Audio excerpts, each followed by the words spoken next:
The finale of Night Owl Season 11 with a championship on the line in silver.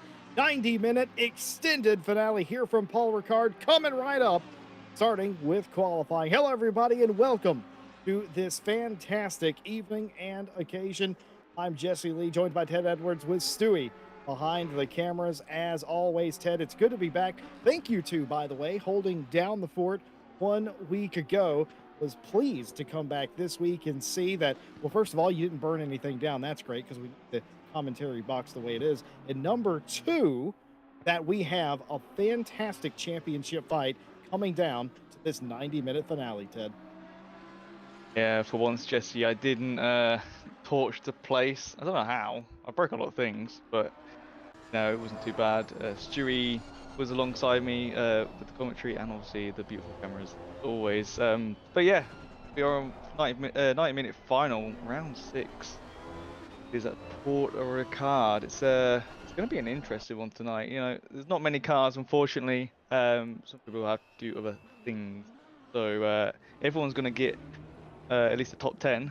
So a lot of points to grab. And yeah, as you said, there's a few people in silver that are fighting for podium position. We'll, of course, get into that on the grid. First off, 15-minute qualifying this evening. Of course, in case you weren't aware where we are or can't make it out in the darkness, of course, we are at Circuit Paul Ricard in France, and a beautiful, fantastic circuit. Some love it, some hate it. I have grown to love this place over the years, and it has put on some very special racing. The mid-cross straight, incredible for keeping it close. Scene corner, always a hotbed of activity, and it seems to be a track that no matter what the BOP is, no matter what manufacturer you're in, no matter what the conditions, you can be good at one end of the racetrack. You get to the opposite end, and all of a sudden, whoever you're racing against has the edge, and it is incredible for that reason. A lot of runoff room here, too. Very hard to end your day. So track limits may play a factor in a 90-minute race here tonight. But before we get all to that, it is qualifying. Everybody out trying to warm up their tires this evening. 8 degrees C on the racetrack. That matches the ambient temperature. Just a gentle 1 kilometer or so breeze. Racetrack, the track is completely green, but no threat of rain thus far. It's 4 a.m., by the way, at the time of qualifying. What do we expect to see here, Ted? This is almost uncharted territory for a lot of our drivers here. It's quite cold. They're used to much warmer temperatures. Yeah, well, 4 in the morning for the qualifying.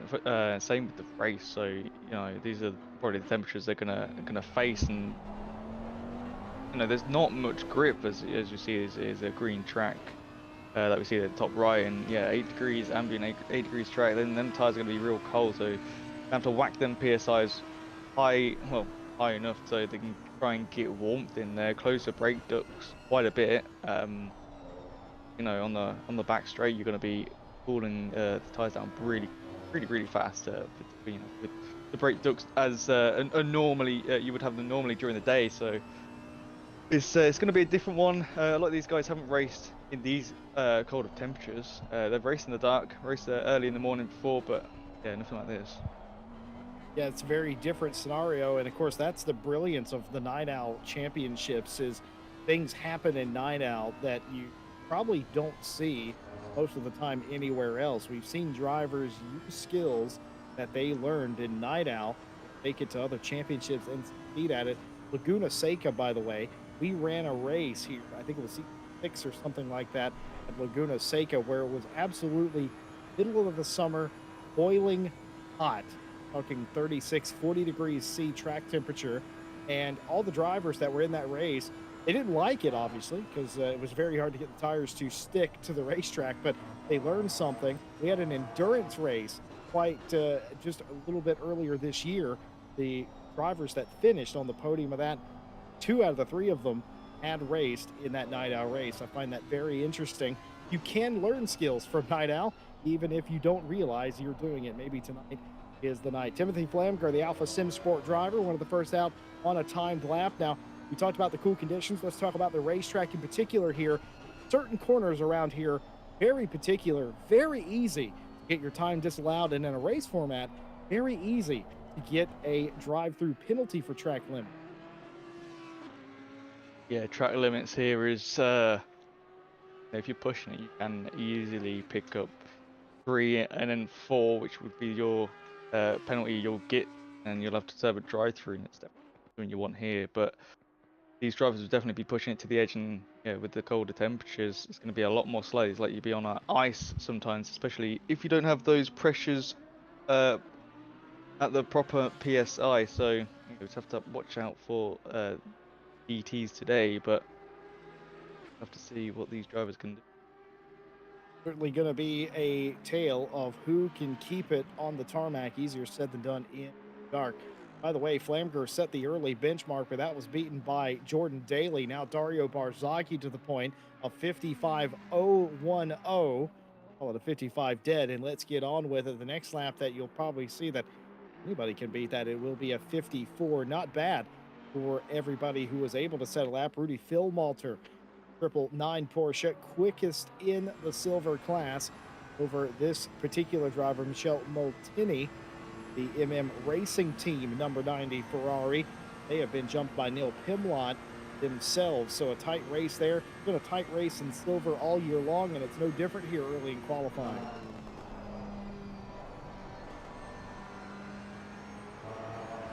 Molteni is a fast driver in silver, sitting in 4th right now. We'll get to those standings just after this qualifying, 9 minutes and 30 to go. But yeah, one guy who's not here, who's leading at the minute, is Linsky. So very, very close. Molteni could probably get a 3rd out of this today, but get to those standings in a short while. But it's going to be a very close one. Even with Pro Split today, Jesse, it's going to be a bit close. Vulcan has obviously sort of waltzed away with it, but still have a few other drivers, some not here and some are here, and some can get those points and maybe take away a podium position. Yeah, it doesn't make a difference in the championship for Vulcan Bekirda, and they've already taken that honor this season. But it's interesting to mention that Kaneko, Gal, Bekirda, and Gaija have not set a lap thus far, and it's not for lack of trying. They've been out there trying. It's just that they've been invalidating their laps. A car right there that had pulled off after invalidating the laps in one of the trouble spots on this particular racetrack as well. So there you have it. That's kind of the long and the short of it. Barzaghi leads right now, 55.01. Jordan Daly came around and took half a tenth off of his best effort, probably a little bit more than that. In fact, got that down to about 3.5 tenths off the ultimate pace, but still good enough for a front row start. Roman Frawler ran a lap and then came down pit lane. They have rejoined the fray for the time being. Timothy Flanger in 4th place. Then you have the list of the silver cars. Molteni, Phil Malter, Pimlott, the top 3 in silver moment, and they're all separated by what? Just about 2.5 tenths. Yeah, it's nice and close up there, but still got 7 minutes and 40 seconds to go, Jesse. Anything can happen. Guy has still got a set of time. Vulcan, I'm not sure what they are doing. I guess just invalidating, as you said before. Yeah, just looking here, validating quite a bit, but it's hard to just get a lap down, especially with the tracks now. It's gone from green to fast. It got a little bit more grip. It's not the same as having its optimum rubbered in, you know. Coming out of going into corners, braking is going to be slippy. Coming out of the corners with your foot down is going to be slippy on the rear end. So it's it's difficult to get the lap you want, and we've definitely seen a lot faster lap times here. We see Powell last couple of turns. See what lap time they pull out the bag. See on the Delta they are going pretty quick. They come around the last corner now. And up to the start finish line. And yep, up 2 places from 9th to 7th with a 156.012. So that's a nice temporary 2nd place. Lap there. Barzaghi, of course, not able to better their time. Timothy Flanger, who we saw moment ago going to pit lane. The reason they went to pit lane is because they very nearly took pole position. Vulcan Bekirden, though, has done that in good measure here, as he has went all the way to the top after not being able to run a valid lap for the majority of this session. He has done, and it is a 48. It had to have almost been to take pole. A 45, or excuse me, a 54. I'm not dyslexic. I am dyslexic, is what I was trying to say. It's a 54.880. Easy for me to say. That's just about 1.5 tenths faster than Barzaghi. What I was going to say was Flamger very nearly took pole away from Barzaghi, took a front row start from Daly. Daly now down to fourth place as Vulcan Bekirden looking to do a victory lap here. Keep in mind, he already crowned champion-elect, if you will, of the Pro Series class. I'm embarrassed, Ted. Take it away. You're okay, Jesse. Have a little rest, my friend. It's been a long week for you. But yeah, looking there, Vulcan is pretty good that time. Only just over a tenth in front of Barzaghi with that Ferrari. And as we know, seen a lot of Paul Ricard recently. Ferrari is pretty quick in a straight line. Not gonna lie, it smokes the Lamborghinis pretty well, especially in slipstream. But it doesn't need a slipstream.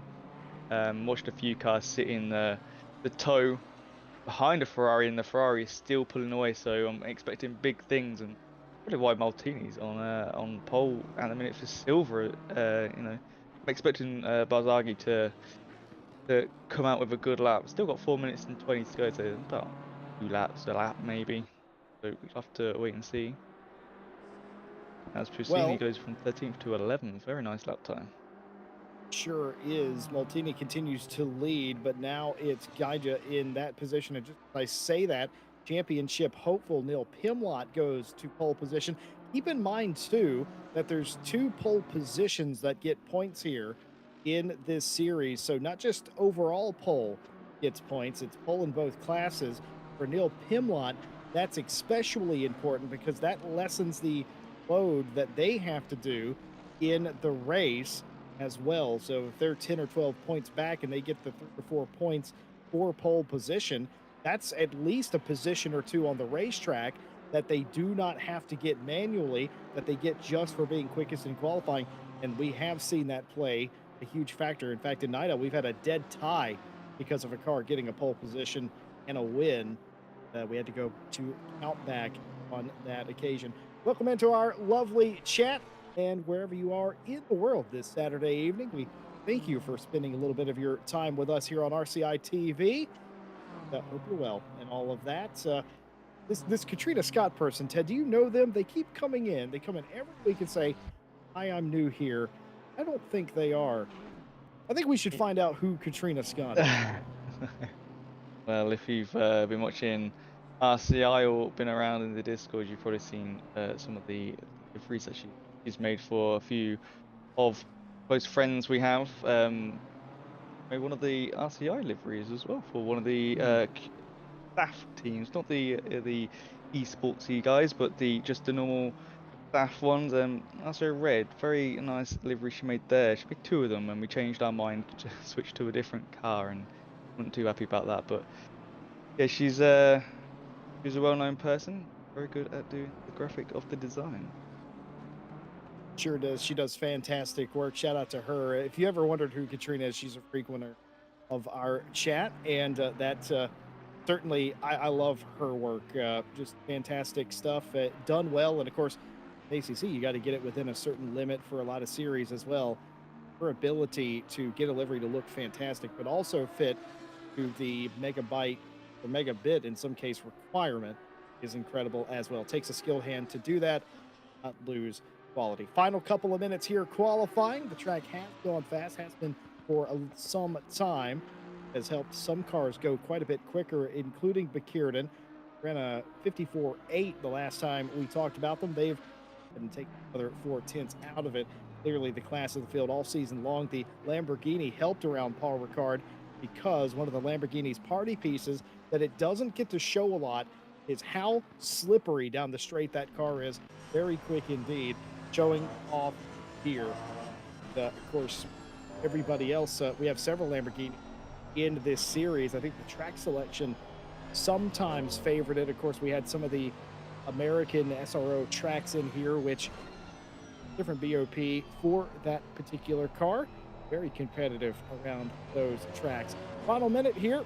Neil Pimlott on top of silver. Molteni in second place in that category.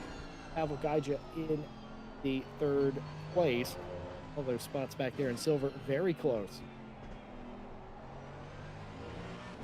It sure is, and seeing a M4 on well for silver is pretty nice to see over the Ferrari. And just looking at Pro, and Barzaki's dropped down. Daly's in third, and Flanagan's in second. Them two are very close to each other right now.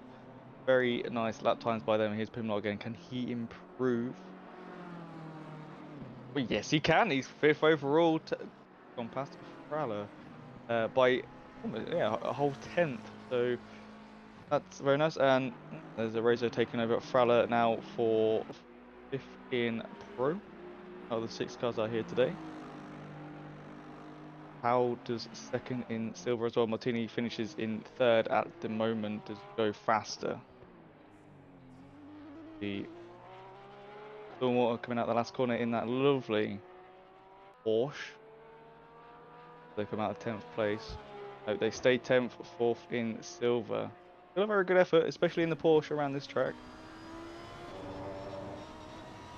Final few cars coming across the line here. Kaneko in the 740. The Helmet Club will be probably one of the last cars. Several cars still yet to come across the line, but needs an improvement. Does Kaneko here? Or she do?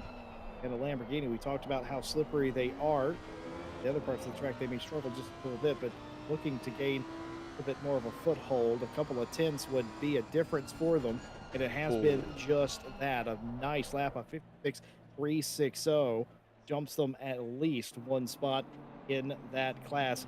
Different row makes a difference, I promise you. It's all about location, location, location in real estate and motorsports. Jordan Daly, who reset to third place the last time through, got it within 0.4 of a second, has almost threatened the pole position of Bekirden. 1/10 off the ultimate pace and well down into the 54s. The track has improved, the speed has improved. Daly, who looked good early but fell back into about 4th, 5th place, has come back with authority here at the end of qualifying, getting a 2nd place.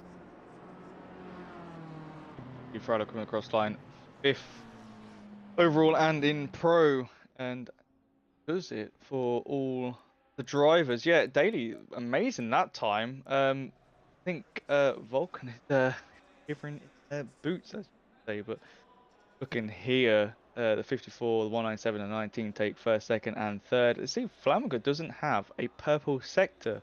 It's Barzaghi with the first, Daly with the second, and Barcoden with the third. So different, actually 2 different cars with sector purple sectors, but both the Lambos with the 2 glass sectors. So I don't know if I would have called that the Ferrari quickest in sector 1.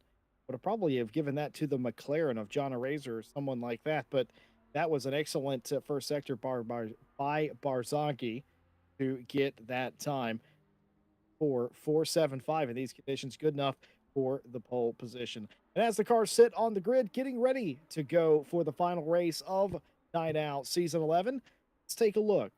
Championship points and show you how we've gotten here.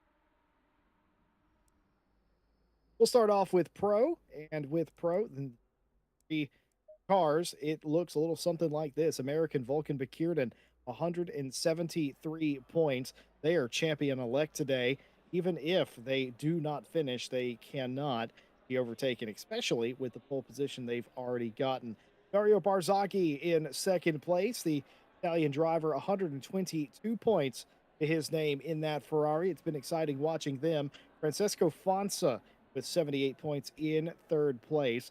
Fourth place, Timothy Flamger, 71. Martin Ulrich rounds out the top 5 on 63. Peter Marcos, Portuguese driver, in sixth place, 56 points. Roman Frawler with 43 in seventh. Jordan Daly in eighth place, 39, and 1 point behind them, John Arazer with 38. Everyone else retired from the championship.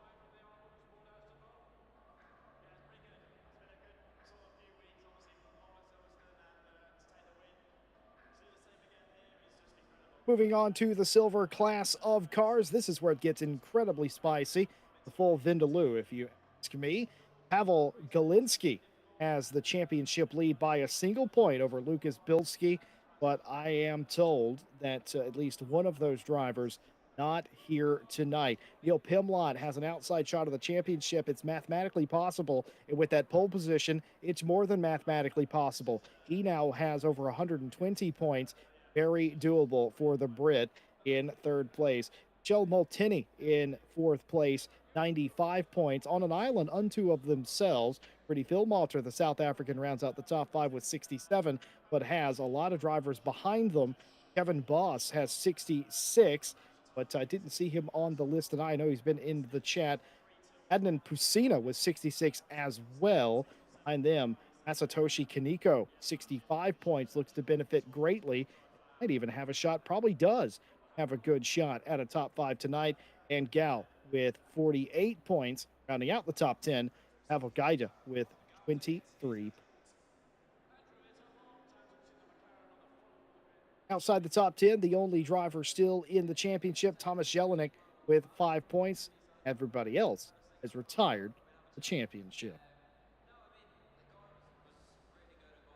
Well, Ted, it's that time of year. It's fall. It's cool. The track is cool. The racing is cool. It's a 90-minute special event finale, as is customary here for Night Owl. We've done it almost every single season. We may have done it every single season, but I have a memory like a goldfish, so you will excuse me on that. But the championship battle, the big talking point here tonight, it's still on. Three drivers in it, and more than just having three drivers mathematically in it, all three of them have a really good shot. They're within about 10 points of each other. All three of those drivers coming in tonight, but at least one of them in silver isn't here tonight. Do you have more? It's the leading car, Paul Galinsky in first. Is not here. 130 points, as we saw, followed by Bilski with 129. So Bilski gets a good, finish here today. Take first straight away. And then followed by Neil Pimlott with 117. So Pimlott, he gets first. He got pole. So there's two points there. Gets fastest lap. That's another 3 points.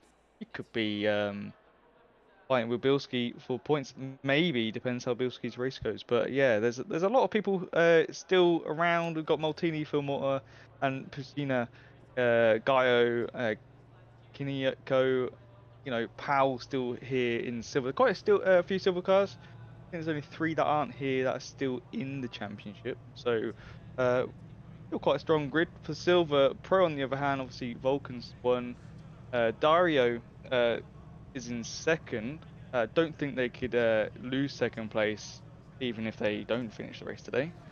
And then obviously Fonza in third place isn't here with 78 points, followed by Flamiger with 71, who's in fourth. And Flamiger is here, so I'm pretty sure they're going to take third away with them today. Martin Ulrich isn't here, who was in fifth with 63, so there's no competition from, the fight with Flamiger for the third place podium in the standings.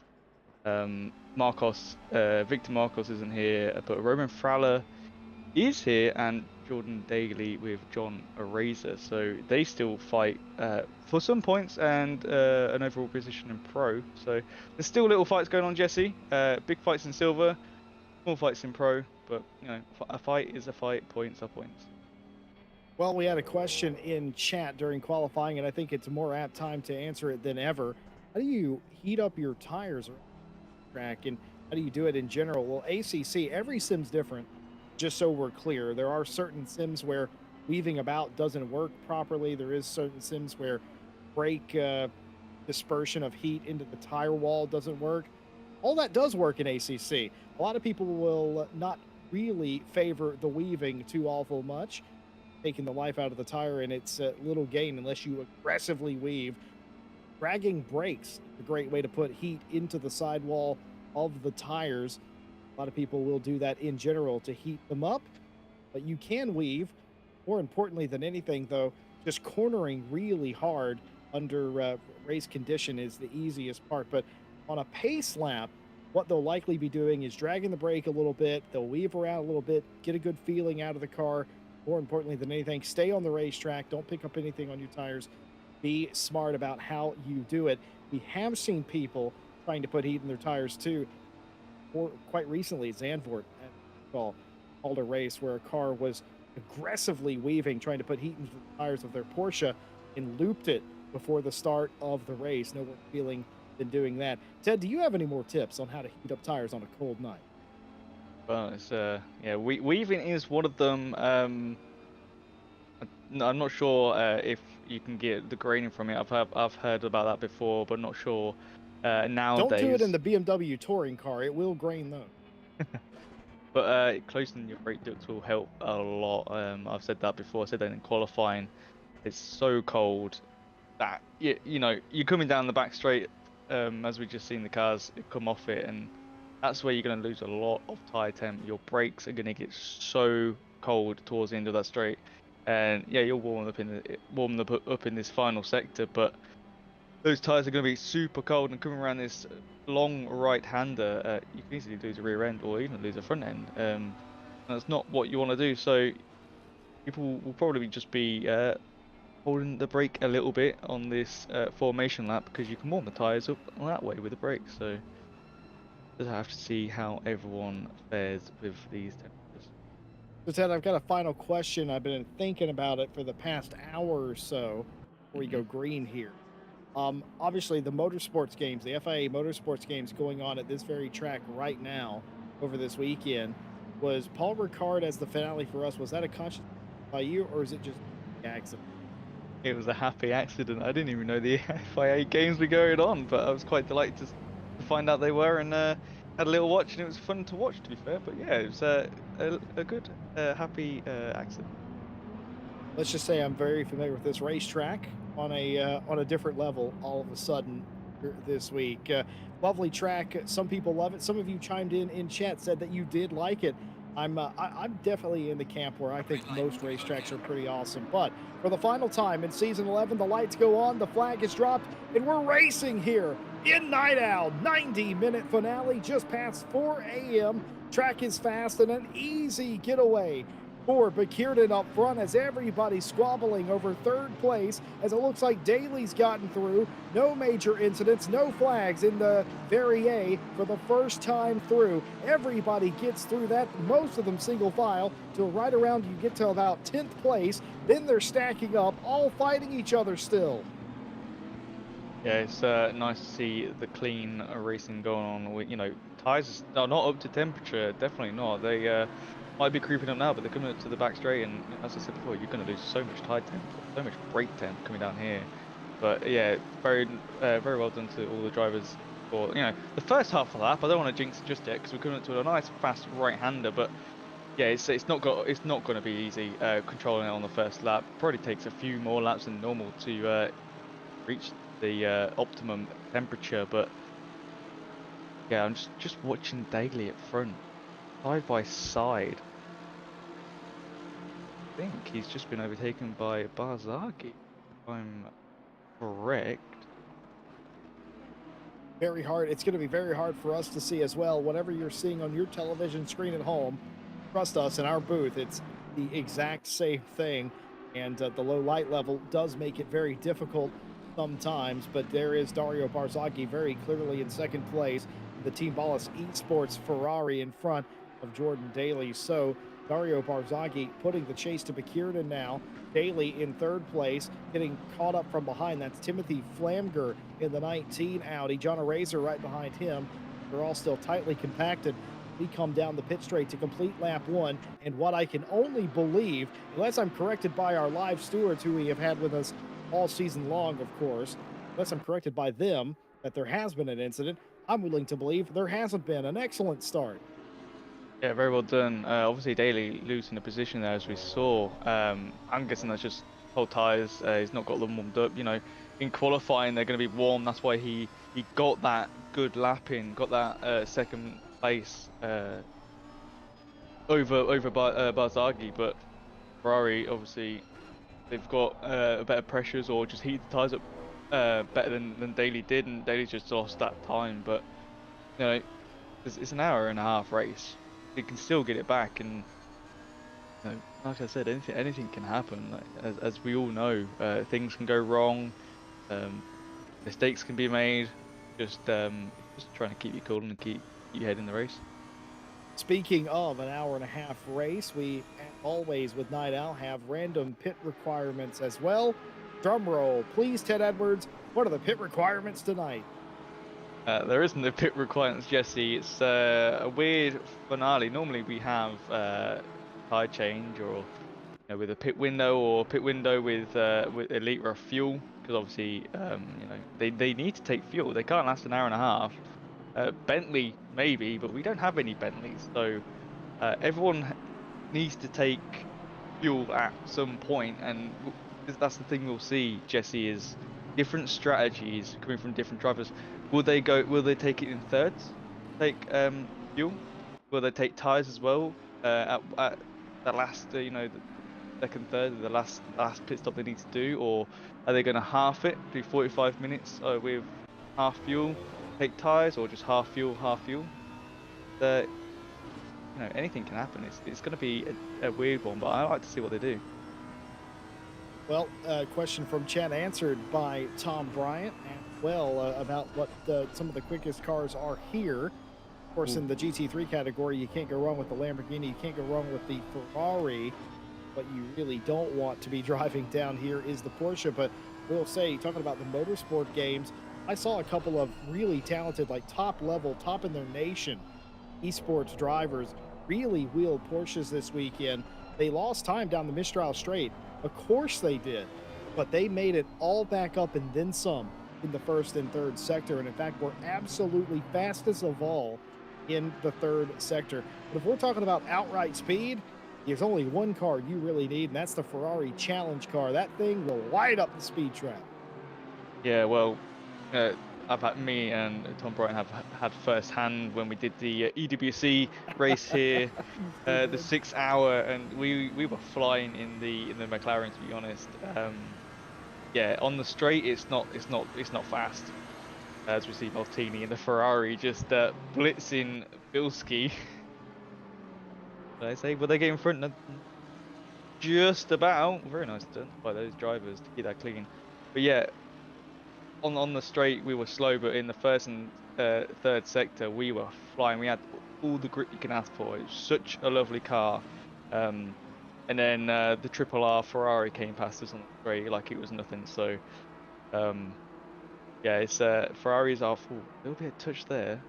What you need was that John Razor. I have no idea if they actually got that close. So. My eyes are broken. I'm an old man. It's late in the evening. Leave me alone. Get off my lawn. Very, very close quarters racing regardless, but good racing nonetheless. In the Seam corner, they all made it, and that sort of thing, if they did touch them, case will not too much about that. Daly hanging on to third, Barzaghi trying to give chase to McKiernan, but there is definitely a gap forming. Daly has caught back up to Dario Barzaghi, by the way. They've lost Timothy Flanger in that fight, and that has led John Razor, who we're riding on board with now in the 699 Racing McLaren, who has caught Timothy Flanger for fourth place. If you're watching the silver battle, huge shakeup. Pavel Gaida leading that series, the 615, out in front of everyone. Neil Pimlott has lost the lead in that class, but is right behind the leader in Gaida, and then Rudy Philmalter also in that trade. What'd you see, Ted? Maltini's losing. Hitting the bumps there, losing the rear end. Yeah. Oh no. So already gone off track. Some reason for then, and then yeah, these curves here, they seem flat. They're not. They are pretty bouncy. And, yeah, Ferrari probably got a stiffer rear end than most cars here. But yeah, it's just bounced everywhere. Nice save to hold it. Maybe get a track warning for cutting the corner. Not sure. Yeah, very well done to Maltini to hold that, and still in fourth and silver at the moment, being chased down by Bielski in the 7, 3/10 back in going across the timing line of the second sector line. So we'll have to keep an eye on them. But yeah, Daly's sticking behind Dario in the number 8 Ferrari pretty nicely. Settling in, I think he's got his tyre pressures just about right. Got them up to temperature, just chilling out. Doesn't push too hard. I'm not sure what his plan is for his pit stop. Didn't speak to him before the race, unfortunately. Had a technical issues, so I couldn't speak to him. Oh, that Ferrari. Ooh, that was near disaster right there. Was that As the Lamborghini, I think that's 740? Masatoshi Kaneko, Was and that was very close. This is the back end of Bilski's car. That's Masatoshi there. Watch this. Just didn't realize where the braking point, where the car in front was going to brake, and that is a very fat and naked cow steer. The wing of that car. We'll go with Ted. well, you said it, Jesse. But yeah, very well done to get his stop. Obviously, Paul Ricard got no lights. With relying on your car's lights and the drivers in front of you, you know, you got some lights here, but it's not on the track, so it's pretty difficult to see sometimes where you really need to brake. And if you're following the car in front, you're more focused on them than, you know, sometimes your braking points. That's what you got to keep an eye out for. As I have seen a penalty coming in a race replay. Ooh.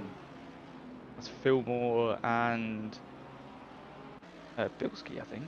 Was Bilski. Got pushed off the racetrack there. It certainly looked like cars going wide. Some parts of the racetrack, even though it's dark, you can notice there are little bollards that stick up on the track. What those are markers. This is the drive-through penalty that's come through. Oh, that's what happened to Maltini. Yeah, has gotten turned there. Ted, go ahead and tell us what the penalty was. So the first one, Fillmore's one, is lap 1, turn 5 involving the 999 and the 7. 5 seconds for car 999. Forces car 7 off the track going through turn 5. Advantage taken in position not to return.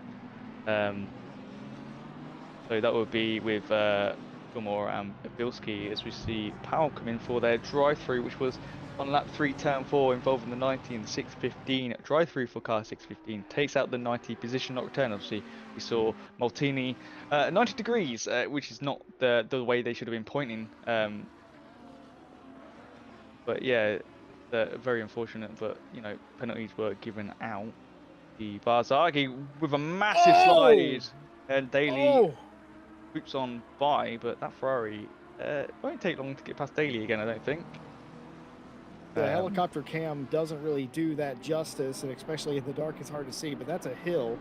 The very section of this racetrack, it's on a hill, and when you're turning to the right for the second part of that, technically turn 2, going downhill, and you get on that curve, the car is very light, and if your steering is not straight or most of the way straight, or you're still sawing at the wheel, putting input into it, because you're trying to not get a track cut, obviously. You don't want to go as far to the left as possible. It'll be basically an automatic exceeding track limits warning. You only get 3 of those before you get a penalty. So if you're trying to jerk the car back on the racetrack, that happens. It's classic. It's happened to me more times than I ever want to have to recall. Rudy Philmalter dropping the hammer racing. He's dropping to the inside, trying to make a pass out of Cena, and he's done it here.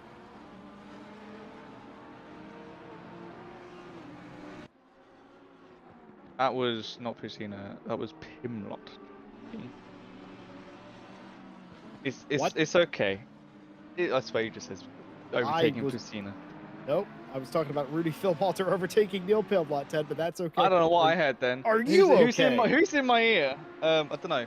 But sorry, I was just looking. It's night owl, baby. It's the last round. It's a lot. It's going to be a long race. Expect some of this. It is night owl, but yeah. Just looking at Dario's save, and yeah, as you say, coming over that hill, turn 2.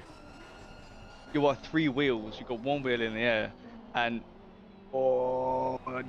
Dario looking for a move on Daly. Daly just not giving him any space, but yeah, there's straight coming up in 2 more corners, and Ferrari is fast in a straight line, especially in the toe. But yeah, you got 3 wheels off the ground, and if you're still turning like you said, and that wheel comes down wrong, you hit the bump a bit too wrong, and it slams a bit too hard on the rear, it is gonna slide that car, and that must have been opposite lock and a clench off the buttocks. But yeah, very well done to Dario to save that. But the Ferrari not gaining as quick as I would have expected on Daly's Lambo. I'm guessing Daly's running a pretty low wing setup. The same with Vulcan, to be fair, but Vulcan is very far ahead, these two, and I wonder if it's down to a different strategy of fuel. Like maybe, like I said before, going for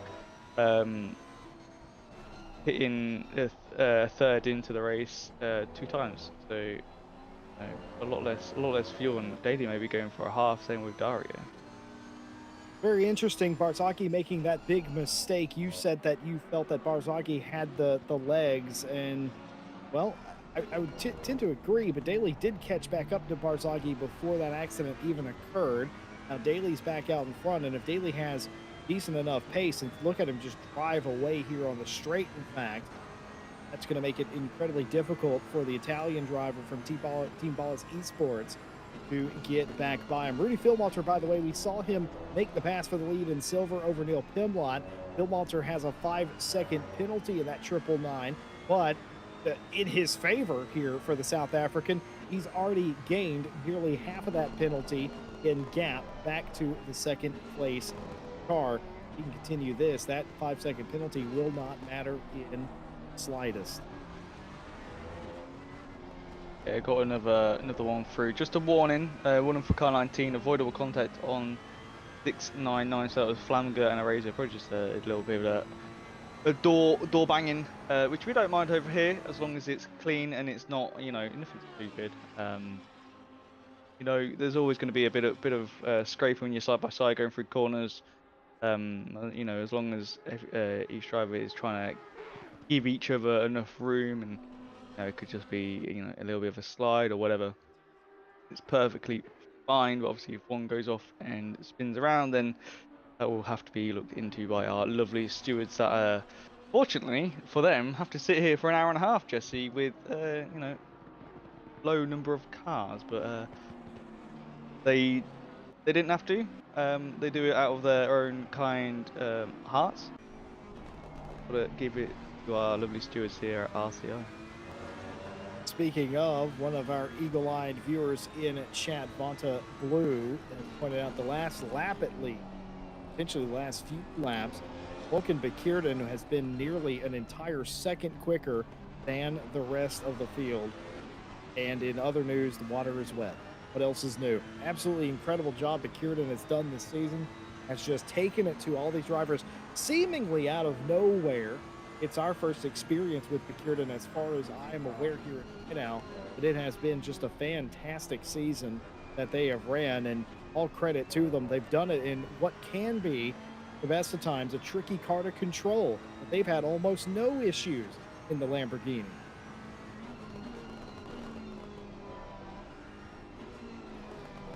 Yeah, just everyone's having such a good race. Daly, Barzaghi getting slidey again. That was a bump with the rear end on that curb, and yeah, that's not. They're gonna warm your tyres a bit, Jesse, but probably if they're already up to temperature, that's not what you really want. But Daly holding his own in second place, and yeah, like you said, Vulcan's just gone away with it. But I still think that's fuel. Less fuel than the rest, or they're just really fast. Oh, what was that? A car that was stationary for a moment. It's gone now. Figure out what car that was in particular. That was Gaida with the drive-through penalty. They have called it quits, down to 13 cars. Fortunate for them, that race started off bad and now gone worse as they have retired that car. 13 of them left. Earlier on, a question from chat: Are track limits difficult here or tight? The correct answer to that is they're very tight.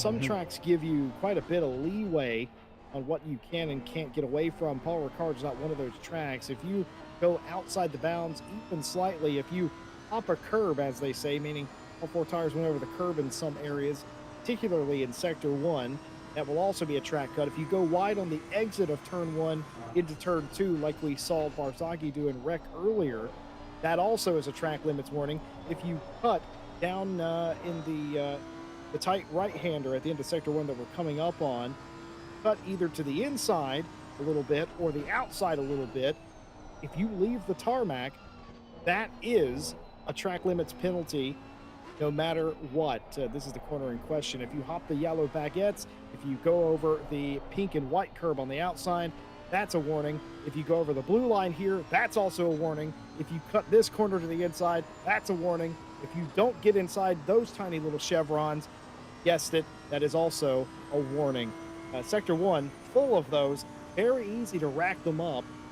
Our broadcaster, Stewie, reckons there's a couple of cars out there that have already used up two, maybe even in a single lap. You got to be careful in a 90-minute race.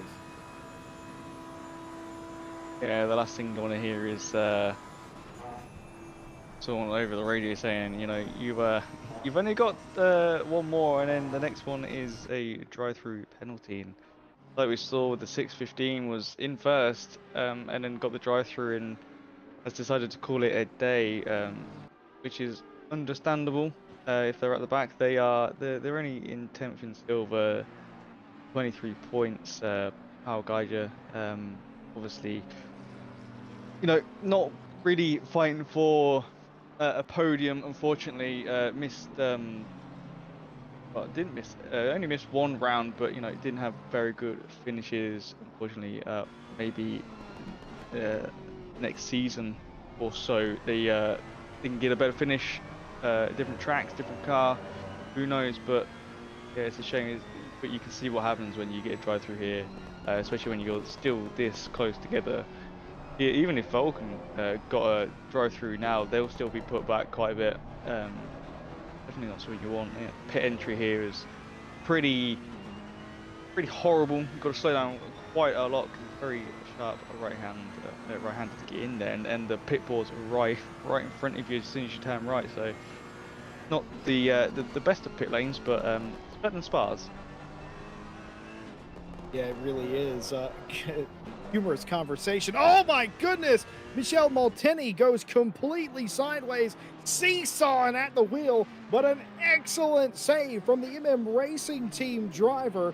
That could have been absolutely ugly and almost a carbon copy of what happened to Barzaghi earlier. Again, so very difficult that second turn section.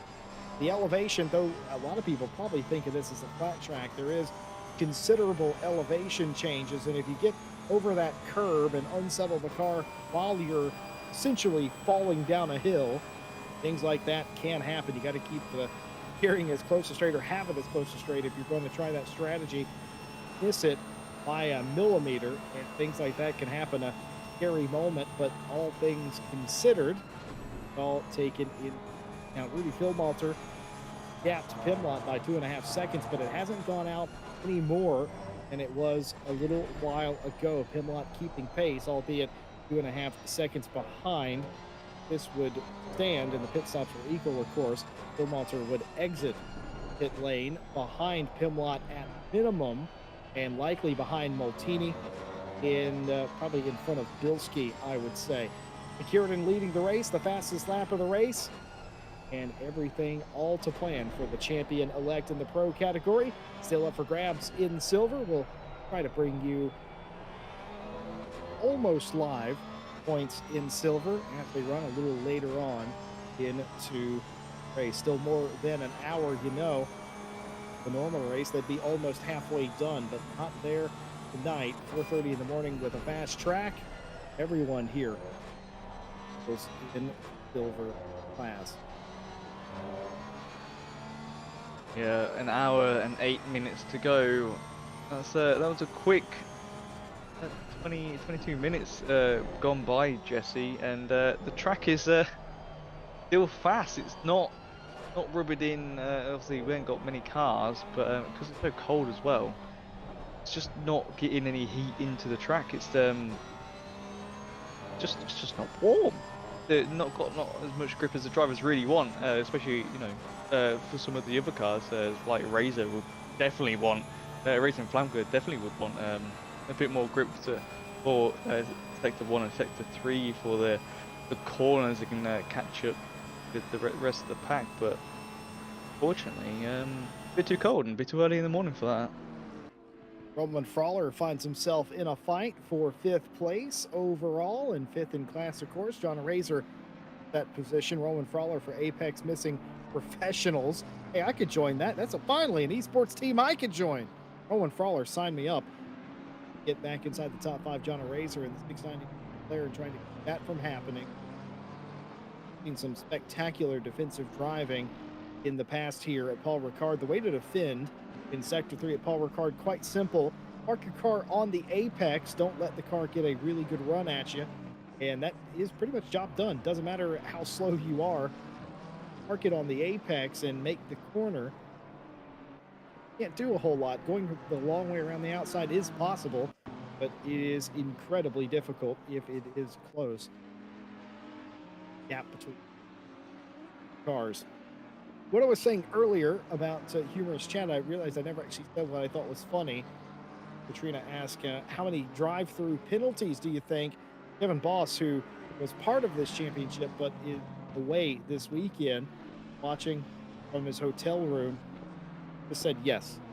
Didn't give a number, just said yes. And I agree with that statement. Probably a lot. Yes, yeah, no, it's true. It's very hard to guess a number here, even with this many people. 5 of them could get a drive-through all in one lap. We've seen it before. It's true. Because we could see it again. It's very easy. Just dip your wheel over the line just that tad too much, and yeah, do that penalty, or just rack all 4 up in one lap. Happened before. I've done it, and it's not fun. But you self-reported, by the way, before your teammate Grim could report for you. Good job, Ted. Well, I have to beat someone to something, don't I?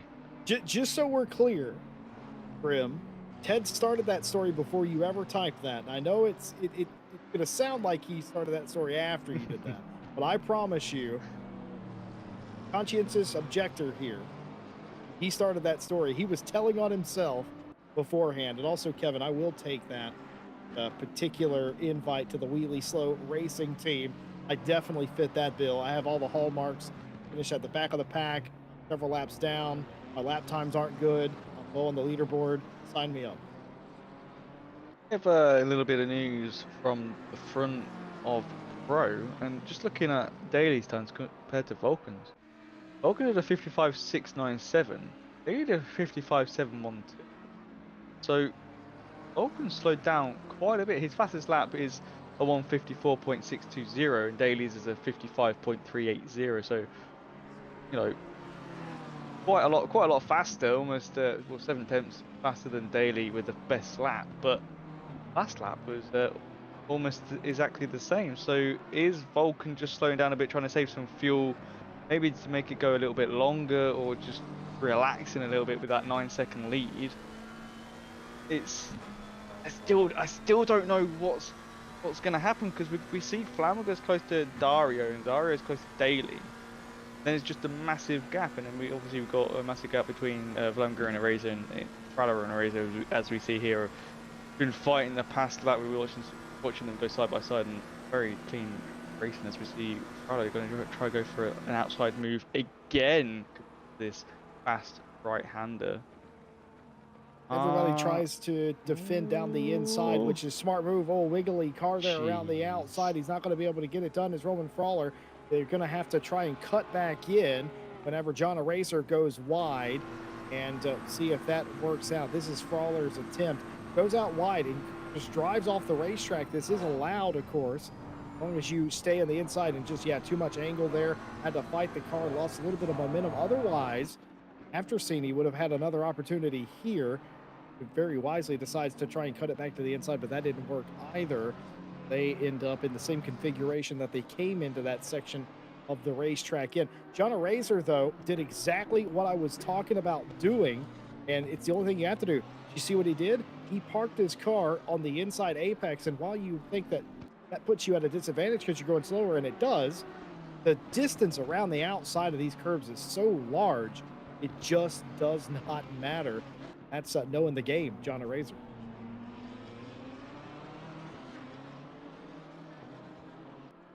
Yeah, we see the 740 and the 993 fighting here at the back of Silver.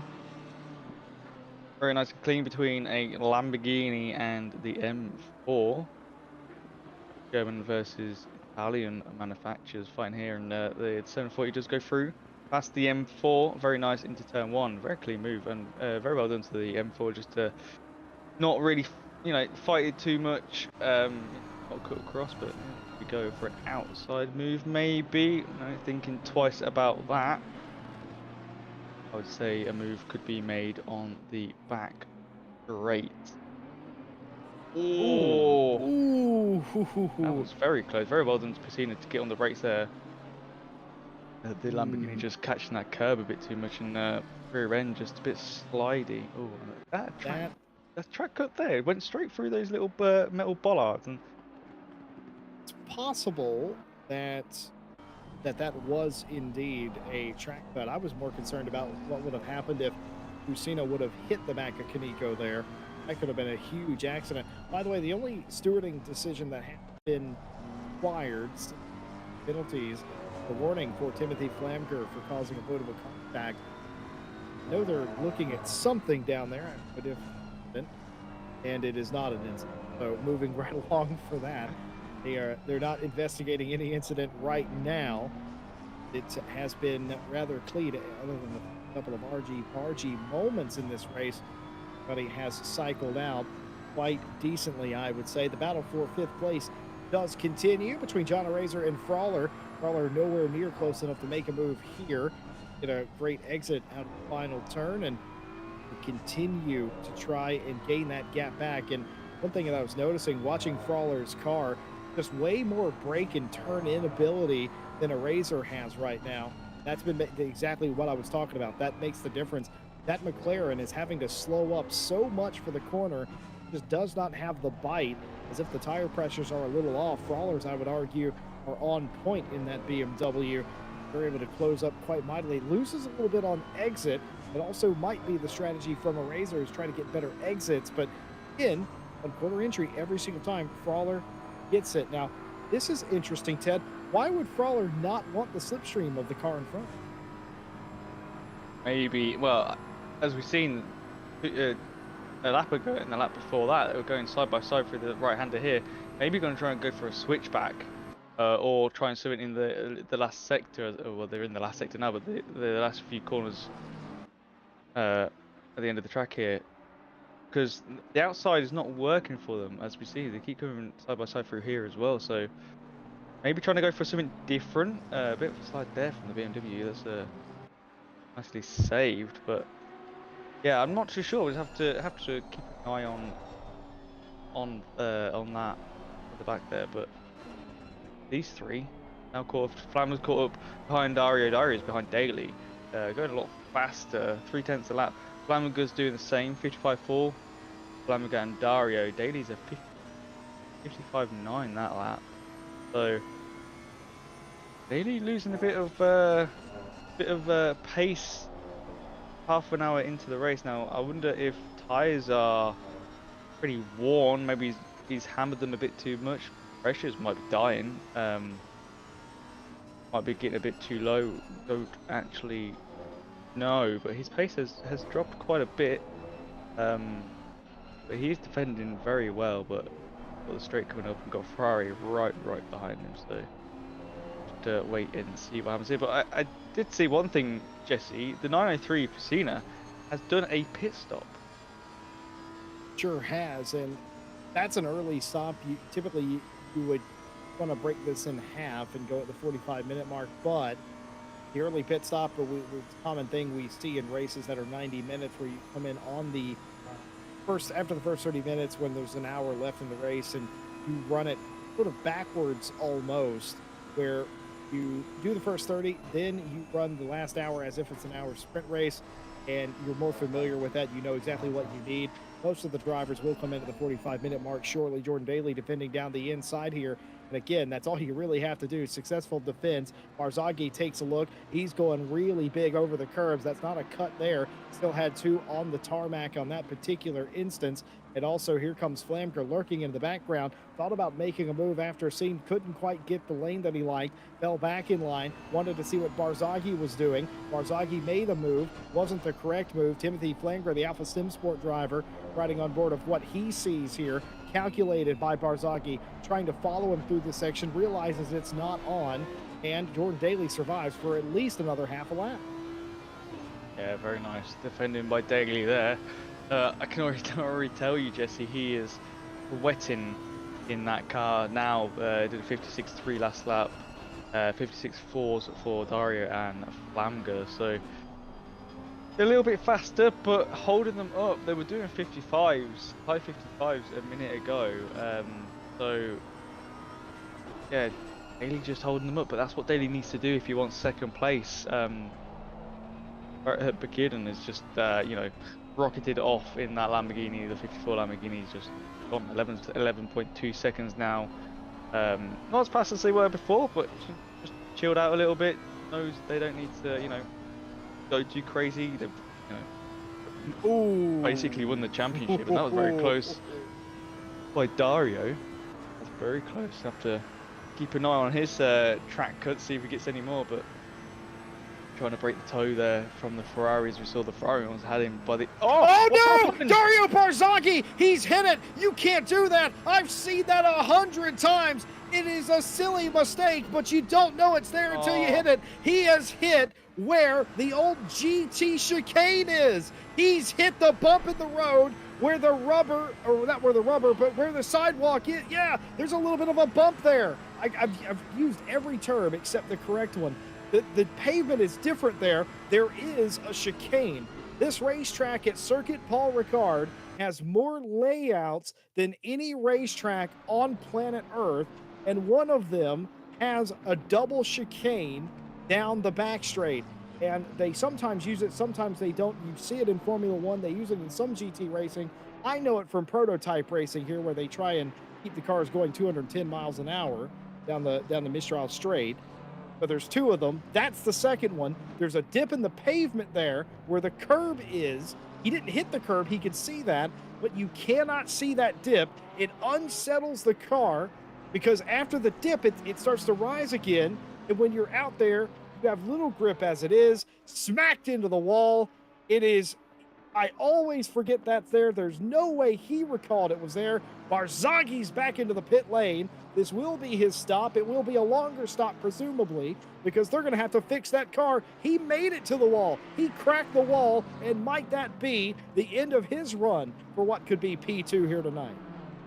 Yeah, his steering was off by a good, I say 10 degrees to the left, so definitely hit that wall hard. But I think Daly planned that. Daly knows this track very well, and I think he knows that his Lamborghini can take that bump there, or at least he risked it, and the risk paid off.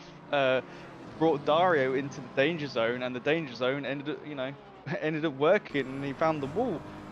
I wouldn't put it past Daly to do that, Bit of a cheeky one, but yeah, that's unfortunate for Dario, and they are still in the pit lane. Will they continue?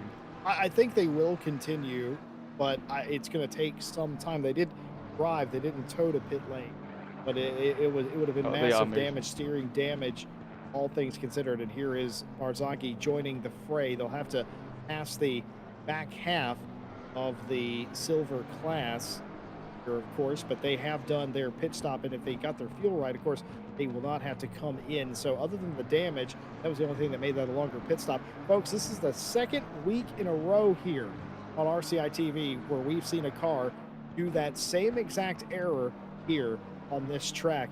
It's incredible.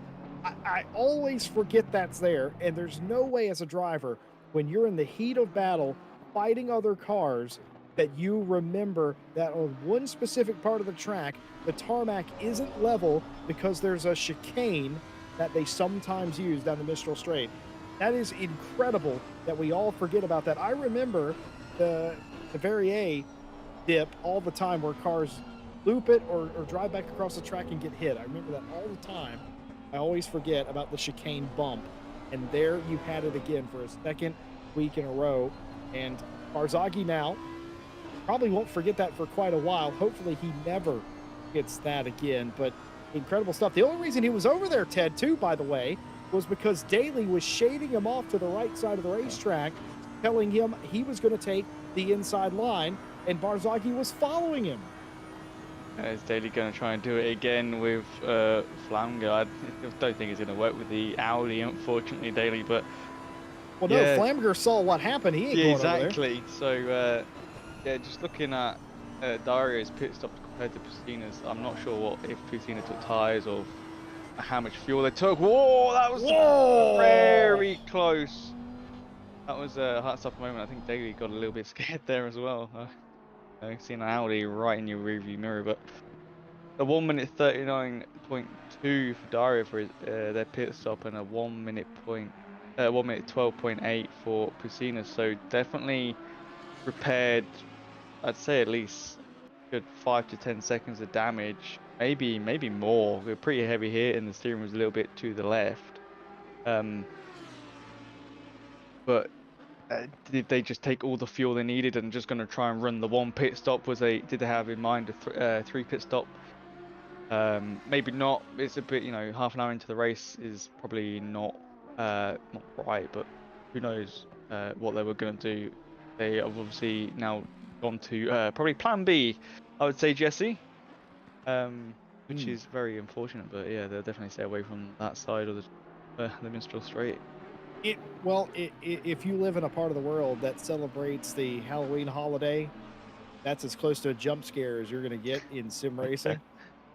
And we're one ACC sound cannon away from picking all the spooky season boxes up.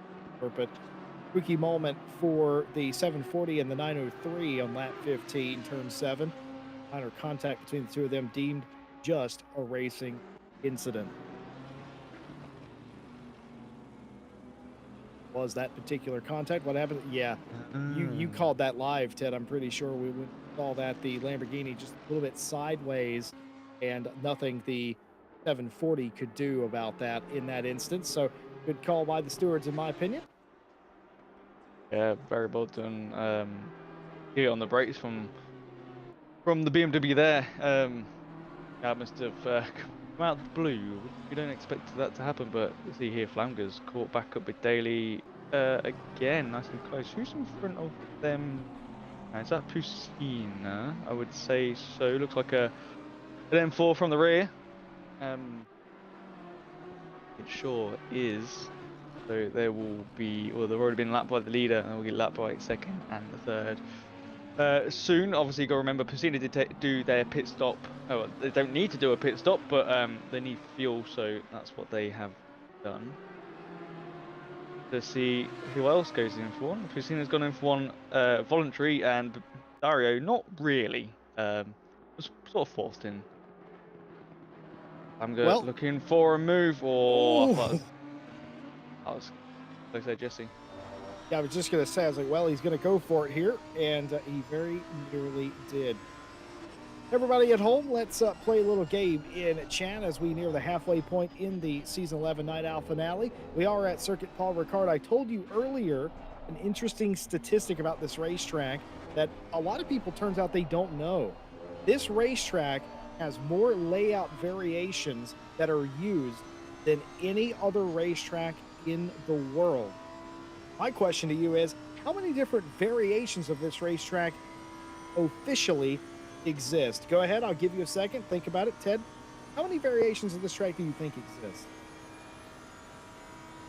Well, I've already seen the number, unfortunately, Jesse.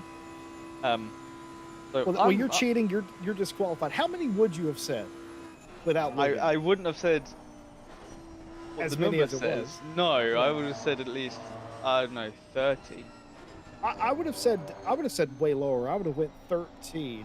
Kevin Boss says 147. Other people, probably have an image in their head that says 21.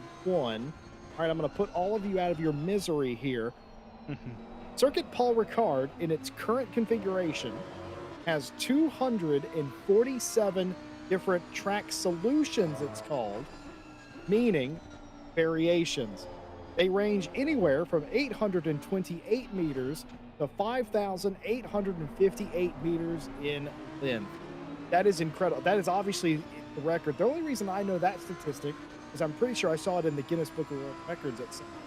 And also, when I was a young boy and downloading this particular track, it was called HHHT or something at the time for R Factor. I was wondering why the download was 6.5 gigs. The reason it was 6.5 gigs is because it was like 15 different tracks. Incredible. Yeah, it's pretty daunting when you first learn Paul Ricard. So you see the track map there, but when you drive down the Minstrel Straight, you're like, which way do I go? Why are there so many different ways you can go? And Luckily that's they why. have cones, right? Yes, and walls they put up, so it's yeah, pretty lucky. But just seeing there, Maltini got drive-through for track limits. That's our first one, number one on the board.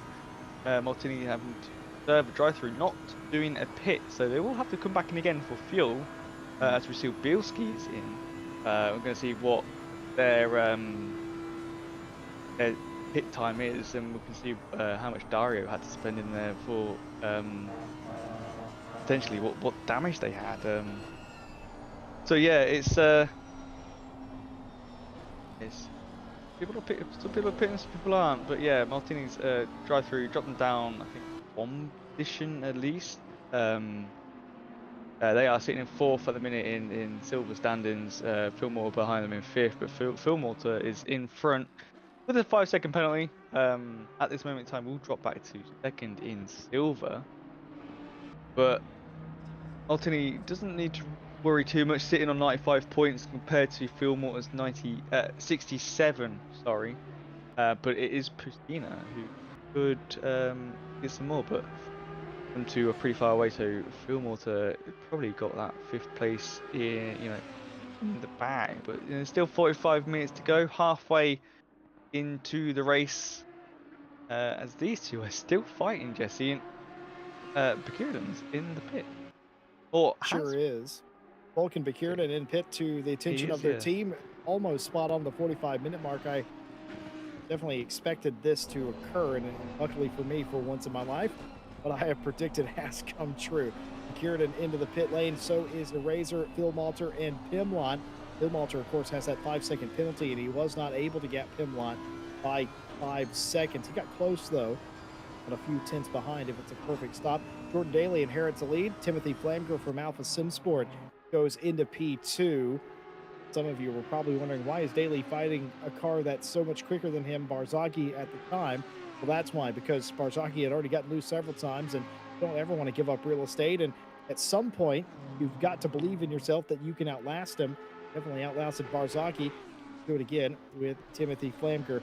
Another bit of interesting tidbit that I noticed was looking at Bakuridan's 54 Lamborghini. I noticed the team name's different this week. It's RIP, which I believe stands for Rest in Peace Race Team. Now that's interesting because that's different, and I thought, what is the meaning of that? And then I realized it's Halloween. It's a Halloween-themed race team. He's Halloweened up his race car this week, or at least the team name. That's what's going on there. At first, I thought maybe the team was breaking up or something like that, but I don't think that's the case. I think he's celebrating the season. Conversation in chat about that bombshell that there's nearly 250 variations of this racetrack. On top of it being a test track, which is why there are so many variations, consider all the different types of racing that happen here every year. Oh no, Timothy Flamger has missed a pit in. Now that's interesting. He missed the board. Is this a legal pit stop? I don't know, Jesse Lee, but I wouldn't. I've never seen anyone miss the board. Most tracks you can't do that, right? So this is interesting. There's the pit board. He's on the outside. Will this be an illegal pit? It's going to be a first for Night Owl, Jesse. I don't think that's ever happened That would be before. a first, I think, for RCI. I've never seen anyone miss the pit lane. Well, I have seen people miss the pit lane. I've seen people crash into the wall. We were at Zandvoort one year and we crashed into the wall. Oh, I mean, somebody crashed into the wall. I was commentating the race, but it's so hard. There's very few tracks where you can get in between the wall and the pit board. This is one of them, and I wonder how ACC handles that. We're about to learn something new here on Night Owl. Yeah, I just also heard from Alpha, one of our stewards, that Bazagi slammed the wall last lap after the minstrel, so didn't see that. But yeah, they're struggling with that Ferrari now. You know, after repairing the car, they lost focus. Do you think, Jesse, sitting all the way back in 12th? They just wanting to get this race done. Um, I don't think they have. I think for Barzaghi, it's okay. I'm no longer in that fight, and the adrenaline's a little bit. But on top of that, it's a yeah. long road back to get to the silver cars. And once you start passing the silver cars that are running maybe a second or so slower than you, start to get reinvigorated. But yeah, it takes a little bit of wind out of your sails, a little bit, surely, as we're going to show you what's happened here up in Scene Corner, a little bit onto the curb. Nothing too crazy Oh, there. yes, Yeah, yeah. Oh, go ahead and tell us what happened there, Ted. yeah. The Ferrari in that exit curb, if you like, is not the greatest. Some reason, I guess it's a Ferrari just being really stiff on this stiff setup on this track, and the suspension being pretty stiff. You know, there's not many bumps here, really. Pretty flat, pretty smooth, and it's just that curb is very, very bumpy. And when you hit it, it bounces and snaps, and so they just went straight into the wall. Saw it in EWC with Triple R. Billy Octane, a well-known driver here in RCI, did the same thing in front of I think it was Tom Bryant. He just went straight off to the right hand side. Didn't hit the wall as badly as Dario there, but yeah, it's yeah, it's a bit painful to see, unfortunately. And now they are down in the pit again to repair. And just heard that Bailey did not take tires. Everyone else has taken tires, and I was about to get onto this, Jesse. The pit stop times. Vulcan took tires. 1 minute 7.3. Same with Timothy, 1 minute 7.3. Eraser 1 minute 6.5. Frala 1 minute 13.8. And then we go down the order. 1 minute 12.3, 12.5, 6.7, 7.8. Goes like that. And obviously Dario was 39.2, so quite a bit of damage from them. But Daly, a 48.1. Chance in not taking tires. He only has Vulcan 1.6 seconds behind. Obviously the 740 first and silver at the minute has not done done a pit stop, should I say? So they'll probably a few minutes time be pitting in to get some fuel. But Daly's chancing it, Jesse. I'm not sure it's gonna work. But here's the thing. He was able to hold off a couple of hard charging cars behind him. Yes, one of them had a bit of a crash, but able to do it. He has put himself in a position that he would have never been in otherwise. He has a chance to win this race, to control this race. Is Vulcan quicker than him? Without a doubt. We have the lap times to prove that, right? But he's now in front. He's the one controlling the race, essentially saying, okay, Bakirden, you've won the championship. I'm going to try and win this race. Roll the dice. One of the few times he get to do that a season. He's made that call. I don't hate it. What is he going to lose? He may lose back down to third place. There's less than 40 minutes in this race. I don't think he's going to be that slow. He's not losing. He lost a couple of tenths in that particular sector to Vulcan themselves. He might not even lose any positions worse than he was running in the first place. I like the ballsy call to take a shot here in the final week of the season. Man, interesting things going on. Rudy Philmalter in the lead of the silver class. I wouldn't have called that. Neil Pimlott had a slower stop. Bilski now at number 7 Lamborghini up to second place in that category. Voltini, who has had a little bit of an adventure today, hangs on to 10th place overall. Pusina, then Gal, all of your silver runners. Dario Barzaghi, who is now at the tail end of this field, and pretty frustrated with how his day has gone. The sun's starting to rise a little bit. There's definitely light in the sky. The light level changing here at 5 a.m. in sim time here. Circuit Paul Ricard in France. Daly, your leader, but only just. That's about all that's in it between the two Lamborghinis up in front of this particular race. Oh, actually, I was wrong. Phil Moulter's not leading. Nico is in the lead in the silver class, but I suspect they still will need to pit at some point in this race. Kierden did take tires. Daly has not. That's why he's in the lead. He's going to try and defend against the night out champion. Yeah, Daly is like you said, he's got some kahoonies on him right now, but he's sitting in 8th out of the 9 cars that's still in the pro standings. Razor in 9th, Daly in 8th, and Frala in 7th. So they're pretty close. Razor on 38, Daly on 39, and Frala on 43. And Daly hasn't had very good races so far. In Misano, and he got 21 points, and in Kota he got 18. He got a 4th and a 5th. The first 2 rounds he didn't get any points, and the 3rd round he signed out, which was Watkins. See here, can Vulcan make a move here? Going side by side, going for a move. Daly wanted to close the door, but not making it, and just letting him go. Then Vulcan go by. I would see, not going to try and fight too much. Wants to keep those tyres to the end of the race. Doesn't want to make another pit stop. That'll be wasting time. Trying to save time. Trying to keep it ahead of Flamger. But yeah, so Daly is racing 2 other people for points. Martin Ulrich and Victor Markov 5th and 6th, not here. So maybe be able to get a 5th or a 6th. Yeah, most definitely. If I get the points in my head correct, get enough to get himself up there and possibly pass Frala. Frala sitting 5th in pro at this moment in time. So he's trying to get as many points as he can, and I don't blame him. You know, if he can finish in 2nd here today, that's going to be a massive morale boost for him.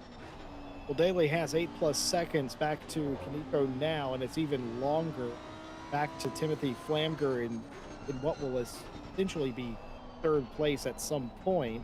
And again, Daly gave Bekirden a run. Probably just didn't want to come out anywhere near Flamger, wanted to break the toe. They were locked together. That's also pretty smart, but those tires are not going to be happy in the final 10 minutes of this race. We'll keep you up to date on that. Now, will it be 20 seconds worth of time loss? I don't know about that. We'll have to keep up and see how it goes.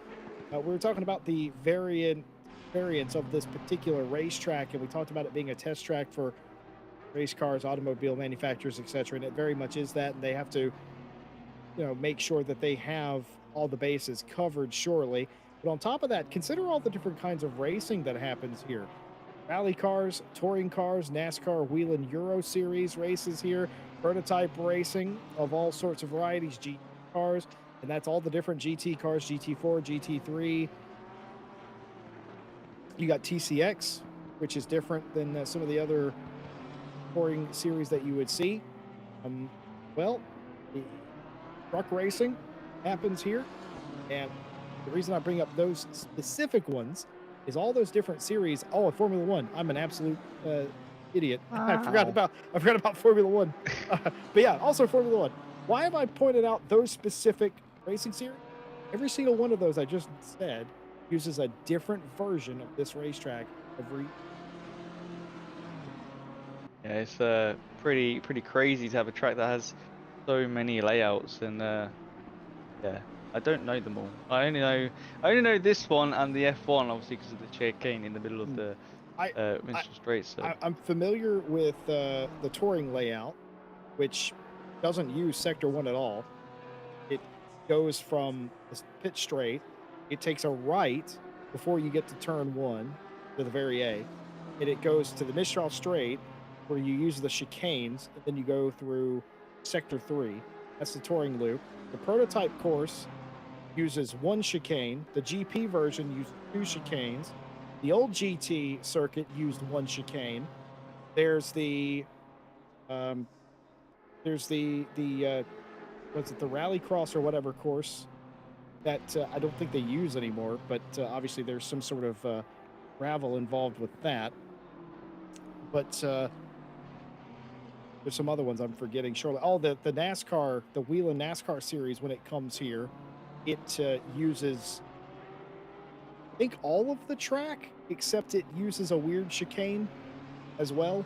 That I think actually is just on the Mistral straight. It doesn't go left and right where the GP goes as well. Very strange. They use all sorts of different layouts here. And again, this is my favorite one, though, by far. And I won't hear any other argument. This is what I would consider the classic circuit with no extra chicanes, no fluff. Perfect. Yeah, we got 32 minutes and 15 seconds left of this race, almost 2/3 into it, Jesse.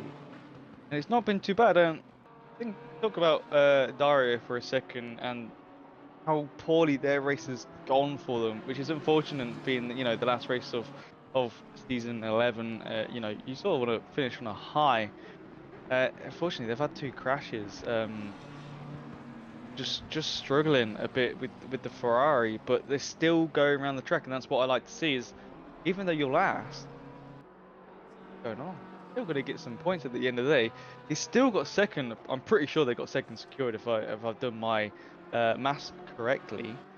So yeah, it's sad to see that they're 3 laps down from the leader, but be a lot worse. It could have really wrecked the car, but they haven't, and they managed to fix it. So it's one of those things in racing. Mistakes happen, and yep, you end up in a wall. But what happens? And well, I know we've only just stopped talking about Daly dropping back a lot. Yeah, he basically needs to be within a second or so of the next nearest car, which is Flamger for all intents and purposes. No Masatoshi Kaniko's there. They're in the silver class and they don't count pro points. So if Kaniko gets there, passes him, or has some crazy pit strategy of their own, that doesn't matter. Timothy Flamger, for all intents and purposes, is the only car that matters. He has to be no worse than a second off of what Timothy Flamger is running to the end of this race. And I will say, Flamger is coming, and coming quite quickly. T-Boss Esports Dario Barzaghi is coming to the attention of their team. Now that's interesting because that's a double pit stop. Something else happened to the number 8 Ferrari. If so, what? That's their 3rd pit stop. Now, if they come back out, Jesse Lee, they've put a new set of tyres on and they're going for fastest lap. If they come back out, they're interesting. Yeah, I mean, you certainly could do that. There's no cutoff. You don't have to be in the top 10 or anything to get the points for the fastest lap. You just got to be in the race. So that is interesting.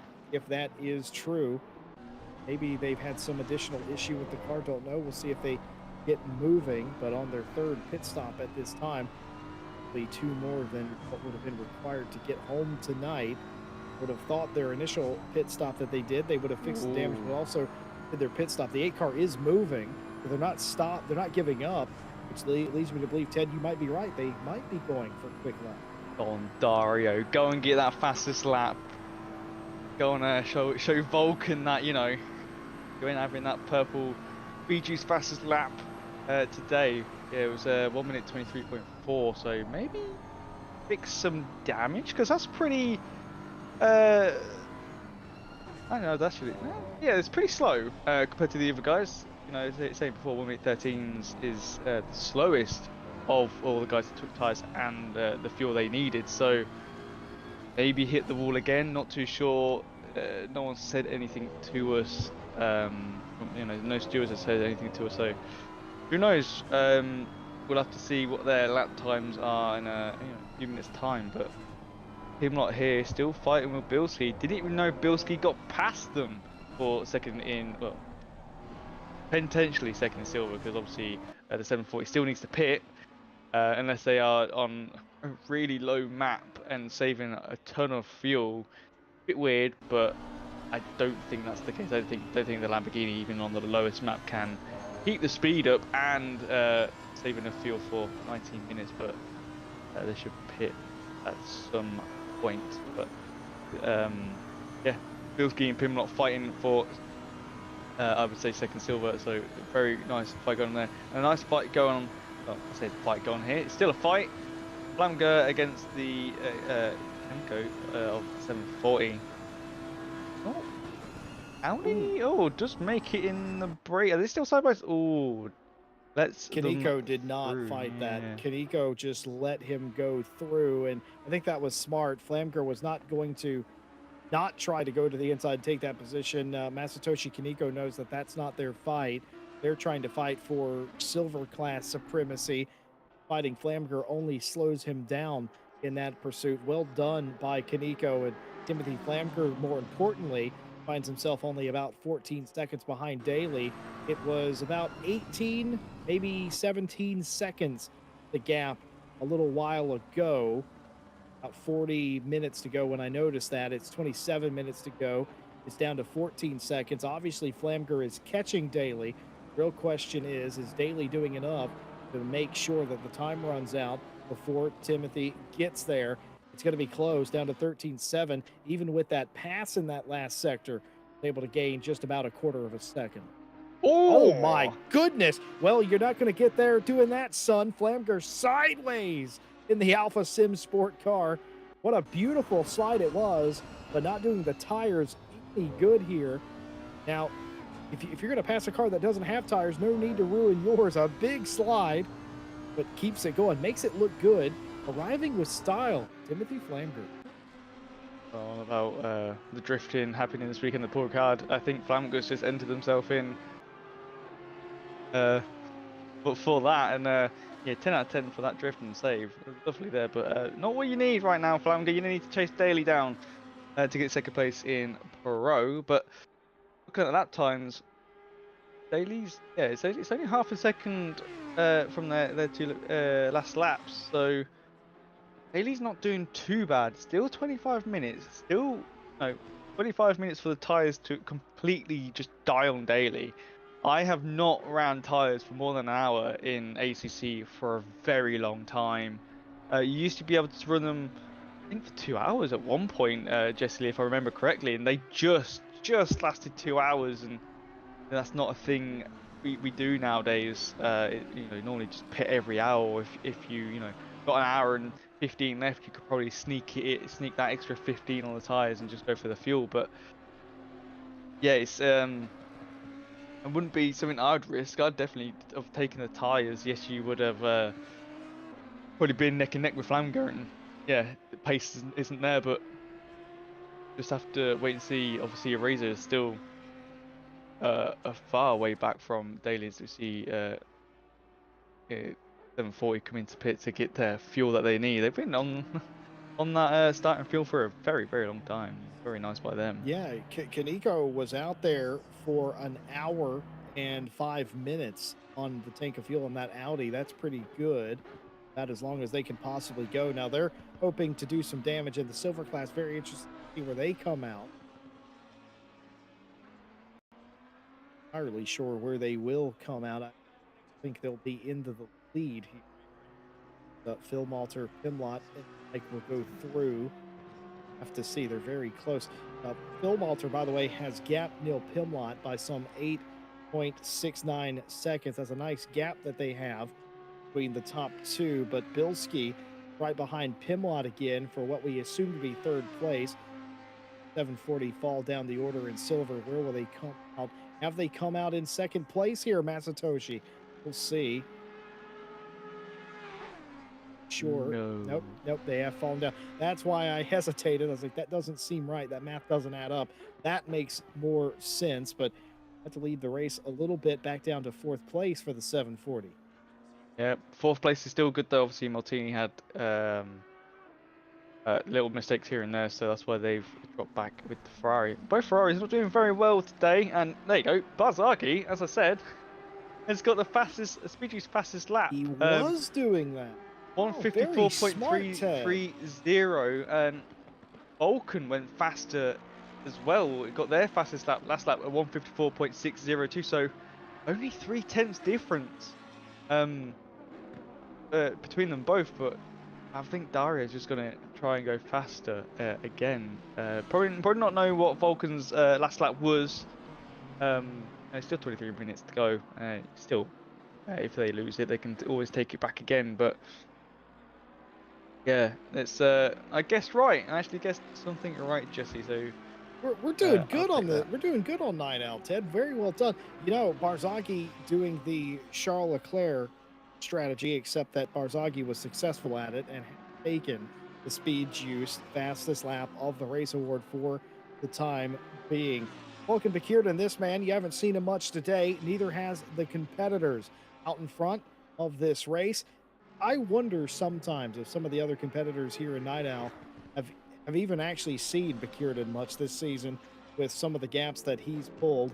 It's just been a fantastic season. It's gone their way more often than not. They've not won all the races as Vulcan, but it's been very close. From the moment that they showed up for race number one, they put everybody on notice. And wow, 22 seconds. Again, this race a victory lap. They're already assured a championship in the pro category. Jordan Daly trying to hold on for second place. Now finds himself more than 10 seconds behind the leader of the race, but 12 seconds in front of Flamger. Flamger is going to have to get a little bit of a move on here. Time is ticking away. Less than 22 minutes left in the race.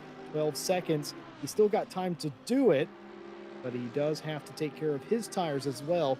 It doesn't do any good if you arrive to Daly and all of a sudden you've worn your tires out.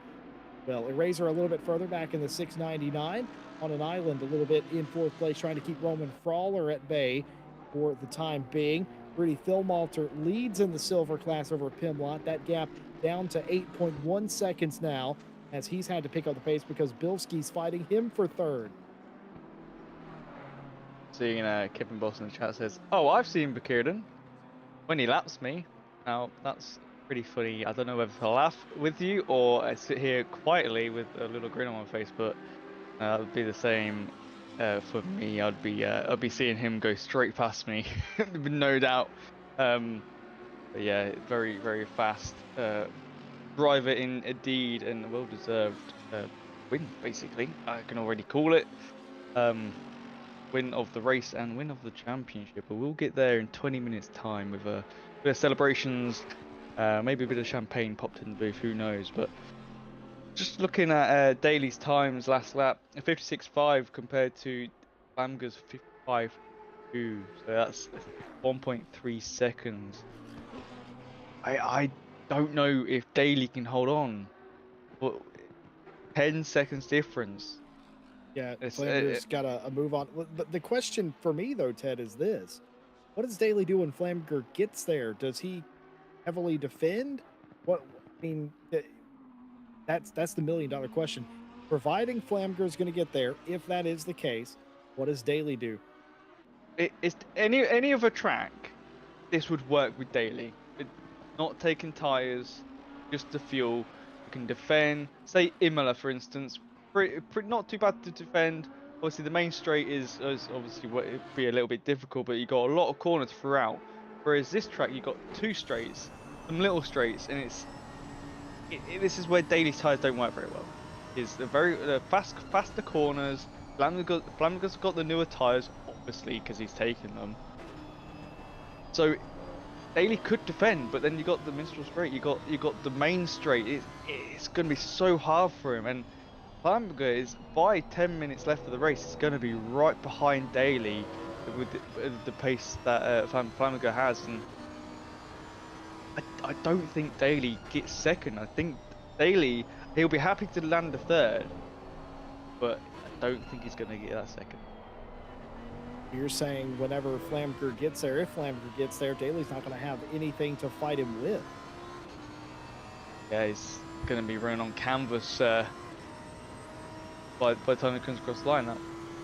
Now, he's the only one that hasn't taken tyres, so we'll see if I don't think he'll wear the tyres out completely to get a flat tyre, but I wouldn't put it past ACC. Being flat tyres before happen when people run over curves with worn tyres, so anything can happen. Well, one thing's for sure today, we have not seen the volume of drive-through penalties that we would expect. That may have been watching some of the previous races we've had here in Paul at Circuit Paul Ricard. You know that it's usually a drive-through fest. A lot of cars getting them in groups, but that hasn't happened. We're well over the hour mark. Everybody has been playing very nicely, considering how many times we've seen cars go a bit wide. Some of them have been quite fortunate, but also skilled at the same time. Speaking of skills, Lucas Bilski here in the Zealous Motorsport number 7 Lamborghini on the back of Neil Pimlott up in front. This is for P2. This could be pivotal for Pimlott, by the way, in the championship That's fight. why. That's exactly what I no, that's exactly what I was just talking about. Stuff like that. I think they've been very fortunate. But Bilski, this is important for him, but it's also important for Pimlott for a championship reasons. Pimlott would like to have won this race after qualifying on pole. It hasn't come off. It isn't in the cards. 7.8 down to Rudy Philmalter, who looks like he's going to take victory here in France. But Pimlott dropping another spot. That's going to make the championship really close here. It sure is. And I just noticed something again, Jesse. Dario pitted again. Just so everyone knows, it was a 46.7 second pit stop, so faster than Daly's. So he's definitely taken another set of tyres. He did do a 2:03, so I'm guessing that was due to the pit stop. But Dario, I just wants to keep the fastest lap. I would think. Well, Dario knows when he came in today. Dario, who, by the way, came in second place in this championship and had locked up second place in the championship. He can't go forward or backwards. He's going to be second no matter what. And he's out there having a little bit of fun after the earlier incident where he saw himself damage the steering into the wall. He's obviously repaired that, and he's basically running time trial laps in a live race. He's not in anybody's way. He's not making a nuisance of himself, obviously. Just having fun with it, and why not? I was going to say he better watch out because you still have to complete 85% of the race to be classified, but I don't think he cares, and even if he does care, should know it doesn't matter. He's going to finish second in the championship no matter what the outcome is tonight. And he probably knows that.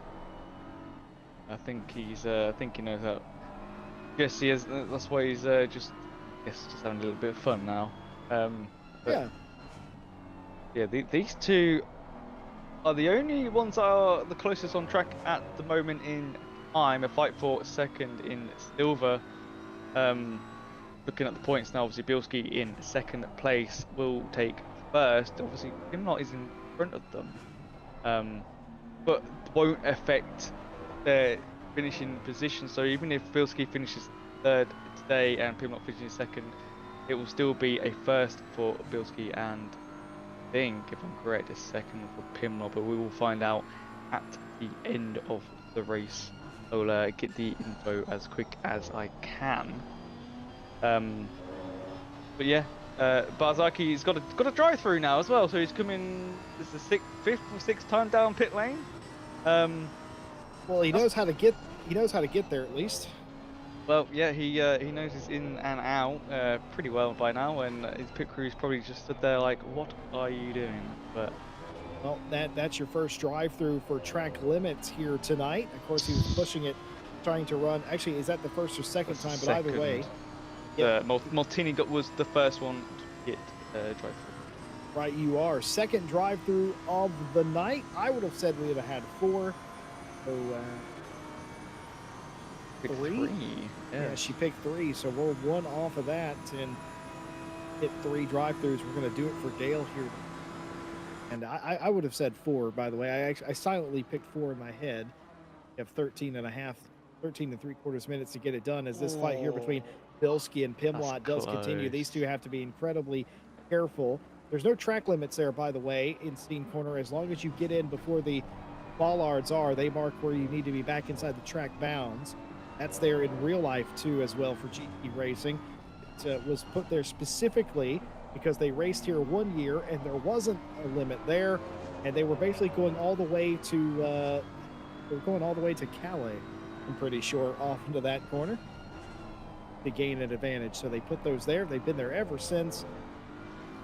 Drivers in ACC have become quite skilled for cutting that corner, but being back on track before it starts to calculate a out of bounds limit. It's also there on the final corner as well. You can see the time ball lines as well, and go wide on that corner. You're inside the little markers. Yeah, you find a knack of where you place your car going into a corner and exit. And you know when to come back in. The same with here. They're not too bad there, to be honest, but you can go wide and go over them, which is really annoying. And then obviously coming on to the Minstrel Straight, got that little left kink, and on the right side you have two more as well. So you got to bring yourself back in, and in the wet it's can be a little bit more tricky, because obviously you don't want to turn too much in the left-hander that is coming up here, because the rear end just wants to step out a little bit, because it's a little bit bumpy here, as you see right there. There you go past them, inside the white line. But yeah, it's a pretty tricky track in the wet. You want to push the car as much as you can, but today, looking for them, it is not wet. And look at that, Jesse, daylight's here. It sure is sunrise here in France, and what a beautiful sight it is, starting in pitch darkness. The cold temperatures, we have warmed up ever so slightly, 1 degrees Celsius, but hey, 1 degree better than nothing. Again, I talked about the fight between Pimlott and Bilski. It's sort of head-to-head with them. Galinsky, who already used their sign-out for round number 1, so they'll have a big goose egg here. There's no drop round. Contact. Oh, no, contact! Neil Pimlott goes off. I'm not sure if that's self-inflicted, Jesse. We'll have to see what the stewards say about that, and the stewards have probably woken up by now, and alarm bells are ringing in the little room they've got. Let's see what happens. Bilski around the outside, Pimlott trying to sneak it up the inside. Yeah. Man, am I glad I'm in this box today. I do not want to have to judge that incident. That was close. You probably could argue Pimlott drifted out into the Lamborghini of Bilski, and that's what caused that. And that might, again, amateur opinion, that might be a racing incident, because justice was served there for the ST Racing Neil Pimlott. Yeah, and Bilski didn't come off with any anything happened to the car. Just a little bit of damage, maybe a bit of body work on the door, on the rear fender, but nothing that's gonna spoil their second place. Today they carried on sailing in a straight line, whereas Pimlott's front end went to the right. By the way, I've just heard the entire stewards box wake up in just like a bunch of puppies when they know that the person that brings them food come home. They've rushed the door, and they're all working on that particular incident. It's been a incredibly quiet night, not the quietest night in RCI stewarding history. Of course, that also happened this year. Earlier on, three steward inquiries the entire race. Of course, this might be a record for the fewest in a 90-minute race, all things considered, but they will take a look at that. I'm going to say probably a racing incident, but we'll defer to their judgment. And Neil Pimlott has just ran wide. That is without a doubt a track limits warning. Pimlott, it's all coming undone. The reason I bring this up, Bilski is the second place car in the Silver Championship. Pimlott's third. Pimlott needs to be in front of the number 7 to stand any sort of chance. Otherwise, Bilski is going to win the Silver Championship here.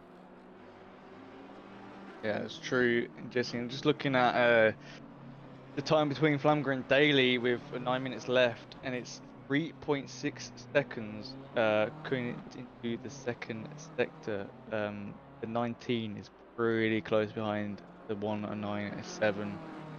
Daly's last lap was a 56.690. Flamger's a 55.64, so a whole second faster. But it's gonna be close. Very close indeed. Pimlott with a little bit of contact has dropped way back. Bilski making the pass, and probably didn't expect Pimlott to be there. Pimlott probably didn't expect to drift out the way he did either. But that has put a damper on Neil Pimlott's party. It looked like very early on in qualifying that it could be a day that could see Neil Pimlott come from third to a championship win. And for a large part of the race, it looked like that could be on the cards as well. But needed a little bit more. And of course, definitely needed to finish in front of Lucas Bilski. And that has not happened. The additional contact, just a little bit of insult to injury. Keeping you updated on the other podium, the pro podium. Kieran obviously running away with the race, but then Jordan Daly only has about 3.2 seconds in front of Timothy Flamger. This man, the Alpha Sim Sport number 19 Audi, is coming. He will get there in the next several laps. It's going to take him a couple of more laps to get there. But the big question is, one that we've been asking, the one that I've been asking, what will Daly do? Will Daly have anything to fight Timothy Flamker with? And if he does, what will he do? Just go defensive into every corner? Will he race him hard? Maybe get elbows out a little bit here, fighting over second place. We'll have to see. 2.6 seconds the gap now, second to third. Yeah, I know what Daly's feeling right now. I'm raced with him a few times. Oh, there's Bilski's drive-through. Bilski has a drive-through, Jesse. That is, I believe. No way. Hang on a second. Right. That is a penalty. I was going to say, I thought that was dry. I thought that was track limits. Yeah. Okay. So incident on lap 40, turn 12, involving the 7 and the 140 drive-through for car 7. Avoidable contact leading to takeout. So the stewards decided that it was Bilski at fault for that incident we saw coming into the right-hand where Daly is in front now. So apparently it was Bilski's fault, and that's going to ruin Bilski's second place, and Pimlot's going to get... I don't think it will change the finishing order in the standings. Well, obviously, in 6 minutes' time, I will get that for you. It might. It might, but yeah. I'm not too sure. I am in shock. I am absolutely in shock. I thought, if anything, that might be a racing incident. Of course, we only get one angle. The stewards get all the angles they could ever want. They have the telemetry as well. They took all the budget. We got the rest of it. That's interesting. That means the stewards have determined that Bilski was directly the cause of Neil Pimlot's incident that caused him to spin or half spin. Now that is incredible. I wouldn't have, from the angle we had, I wouldn't have been able to call that regardless. But my goodness, could this be a championship-defining move in the dying embers of this season and indeed this race? Oh, who's this? Who? Dario. Oh, what is he? Is he okay? Barzaghi's had a day and a huge incident again in a very awkward place down the straight. That car is destroyed. That is not what 488 GT3 Evo looks like when it comes off the factory floor. So, I think our cameraman's going to try and find a quick replay of what happened exactly. Bilski is in the pit lane, serving their drive-through. I did notice as well, Daly's coming up to Gaio in the 812 Mercedes, pinkish Mercedes, pink purplish Mercedes. But Daly's going to get held up a little bit, and here we see Dario behind Maltini. Oh, it's the same thing he's done it again! Absolutely incredible! The only time I've ever seen it twice, Dario Barzaghi has hit the same dip on the same straight in the same race. I cannot believe it. Have you ever seen it before? He's double dipped, and he's gotten bitten twice. Gee, and now I wonder if the stewards will look at that. Because he didn't hold his brakes when he come rolling across the track. Now, I don't think anyone was remotely close to him at the time, but I don't know if they'll do anything about that. But I think Daly has got past Gaio in the 812. Might slow them up a bit, as I was saying beforehand, before Dario decided to put it in the wall even harder. Oh, flag! Oh, Jesse, that was so close. I thought it was going to hit the Why is it always at the end of these races it all kicks off? Timothy Flamger is right there looking down to the inside. Daly takes the outside line. Is he letting him through? Not quite. Covered off. Daly down into the corner. They're single file again. Flamger right onto the back of him here, and he clearly has the speed. Jordan Daly did not take tires. Timothy Flamger has. He's ran him down. It was 18 seconds at one point, and in the final minutes, 3 minutes minutes, in fact, to play in this race. Coming down the Mistral straight, it is Timothy Flamger right on the back of Daly. Daly taking the suck of the lap car in front. Timothy Flamger pulls out, but on the straight, tires don't matter. Flamger's figured that out. He's pulled back in line. Will he try something in the scene corner this time? He's lots of speed. Daly, I think, had the toe from Priscilla in front, so that's really helped him out.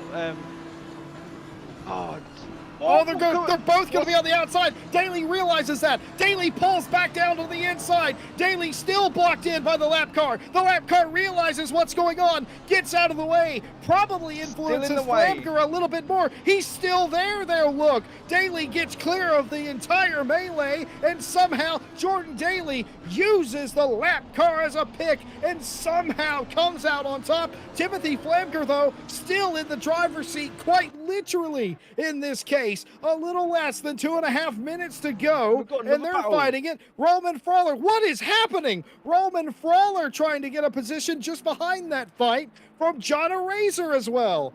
Maltini has a second drive-through penalty. Yeah, and that's the third drive-through. So at the minute, Katrina is winning the bet, and I don't know what the prize She's picking my lottery numbers this week. I'm telling you that right now. Flamger's continuing to try and get by Daly. Oh, this could be very dangerous. Flamger right up the back of the Lamborghini. Gets as close as you like with no touch. Daly goes a little bit too wide. Flamger down the inside. The track bends and elbows out to the right before it goes back to the left. Daly's pulled just back out in front. Will he cut him off? Yes, he will. Flamger eases into the braking zone, letting Daly back through. They're nose to tail again. And Buzz Argy's in the pit again. I think he's hard to this. Maltini has got a drive-through penalty, and I'm almost certain that's track limits. Katrina is currently winning. If somebody else gets one, I'm winning, and I'm picking my own lottery numbers. But for right now, Katrina Scott absolutely correct here. This is the most interesting race I've ever seen. And folks, if this is your first RCI race, I'm not even kidding. They're all like this. It doesn't matter what length they are. We've had 24-hour races do this. We've had 30-minute races do this. It always comes back together for meaningful positions at the end of these races. What can Timothy Flamger, the Alpha Sim Sport driver, do to get around Jordan Daly? Looking down to the inside. Oh, there's contact there. Daly tried to block it. Flamger sends him. Flamger has owned up to that right there. Flamger must believe that was his fault. He let off, let Daly back through here. This is for fourth place. Razor and Frawler. Frawler going around the outside. He's just about cleared him down the Mistral straight. Will he get clear by the time they get to scene corner? Will he pull over? Kind of. He gives room to John Razor, but it's done and dusted. Roman Frawler up to fourth place. 10 seconds of the race to go. Still got this last lap to go. Vulcan coming just out of the first sector now, as you see at the bottom of the track map. And yeah, Flamger knew he had messed up right there. Luckily, Daly saved it with the tyres he's on, an hour and a half of tyres, and he saved it. Oh, the Flamger getting a bit loose on the rear end there, coming out of turn 1, going to turn 2. Really pushing that rear end of that car now. The tyres must be a bit toasty. Can Daly hold off for one more lap? Christine has a 5-second penalty. We will get to that. Looking down to the inside.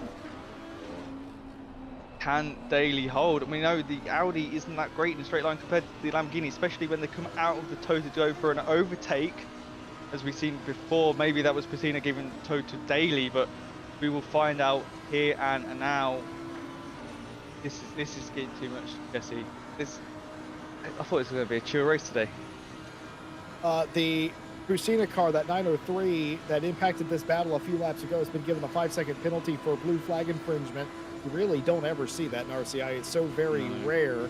But the stewards feel that they impacted the battle. Look at this! Huge launch by Timothy Flamger in the scene corner, and that almost came to tears. But somehow they're able to control the race car. No harm, no foul. By the way, this is the last lap of the race.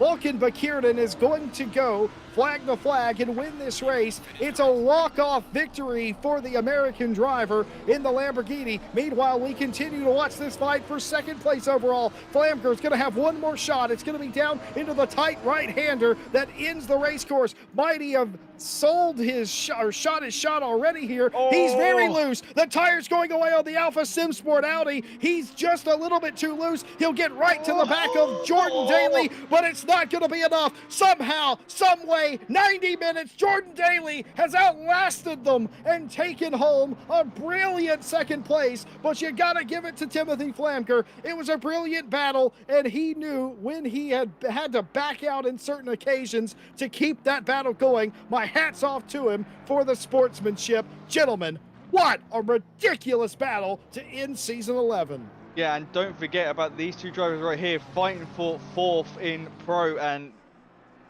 Brala just beats out a racer for fourth, and a racer finishes in fifth. And there's Vulcan. Very well done to you, sir, for winning, well, becoming Night Hour champion of season 11. Congratulations. I already know you've won that because you've got so many points in your belt. And congratulations to Daly for getting a second on Vulcan an hour and Bekierden. a half tires. Yeah, just This has been a ridiculous way to mad end the race. season. Neil Pimlott came across the line to win in the silver class. Bilski hasn't finished yet, but will finish in third place. He'll be the last one to cross the line. That has made the championship fight. Wait, how did Phil Malter end up behind Pimlott? How did that happen?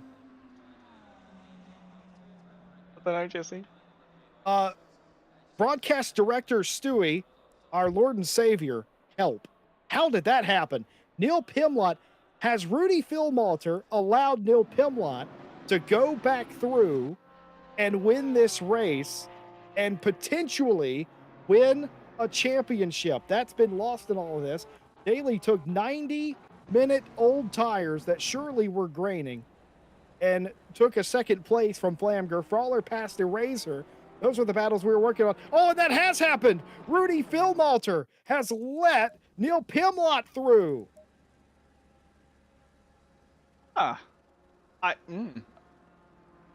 Okay, I was not expecting that one there, Jesse. That was We were told that potentially that would happen at some point as those two racing together, and Phil Malter passed Pimlott on pace, but I think Phil Malter allowed Pimlott to come through. Now, what we're going to do here is we're going to very quickly tabulate the championship final results and get them to you, as this is the season finale. We don't want a cliffhanger. We want everybody out there to know who has won. And if we can, we are going to try and snag an interview from our two champions tonight. What a crazy race. Everything that sort of went away came apart in the middle of that race. They spaced out and raced their own race. It all came together in the end. Four out of the top 5 positions changed hands all in the last few laps. Dario Barzaghi did set and keep the Speed Juice fastest lap of the race award despite all the issues they had. 2 major incidents in the same spot of the racetrack. That's got to be some sort of RCI record in and of itself. Katrina from our lovely chat was absolutely correct. Called 3 drive-throughs, got 3 drive-throughs. We'll be picking my lottery tickets. And while we are here in the interim, a big thank you to all of you that have been here, not only today, but this entire Night Owl season 11. It's incredible. It's the longest running RCI broadcast that we have. And we definitely appreciate you staying up late wherever you are in the world and joining us. Of course, a big thank you to our partners that make this race and every race possible, AK Informatica, for providing our server solutions, Driver61 and Driver61.com. You can get 25% off your driver coaching by going to Driver61.com and using our discount code link in the description. Driver coaching can make you a better and faster racing driver. Certainly work for a lot of the admins here at RCI as well. And of course, Fanatec and Fanatec.com. Feel free and please do use our affiliate link when making purchases of Fanatec hardware at Fanatec.com. Doesn't cost you a penny, and it tells them that we sent you. It helps us with things like server costs when you use it. and make a purchase from Fanatec. Thank you very much. And now, at long last, the championship final standings. This is a no-brainer, if we're completely honest. Vulcan Bakirden has won the championship. And no, understatement, incorrect. Let me start over. Here are your final standings from GT3 Pro here in Night Owl Season 11. Vulcan Bakirden has dominated this entire season. 210 points to him. Dario Barzaghi was locked into second place with his points. Timothy Flamger will take third place in the championship. Behind him, Fonsa in fourth. Daly rounds out the top five with a brilliant performance today. Roman Frawler, equally as fantastic, takes home sixth place, 1 point above Martin Ulrich. John Razor in eighth place. Marcos in ninth. Richard Billen rounds out the top 10, but of course has retired from the championship. And of course, this is the one that we're looking for, the Silver Championship. I have a prediction that Neil Pimlott's done it. I think he's done it.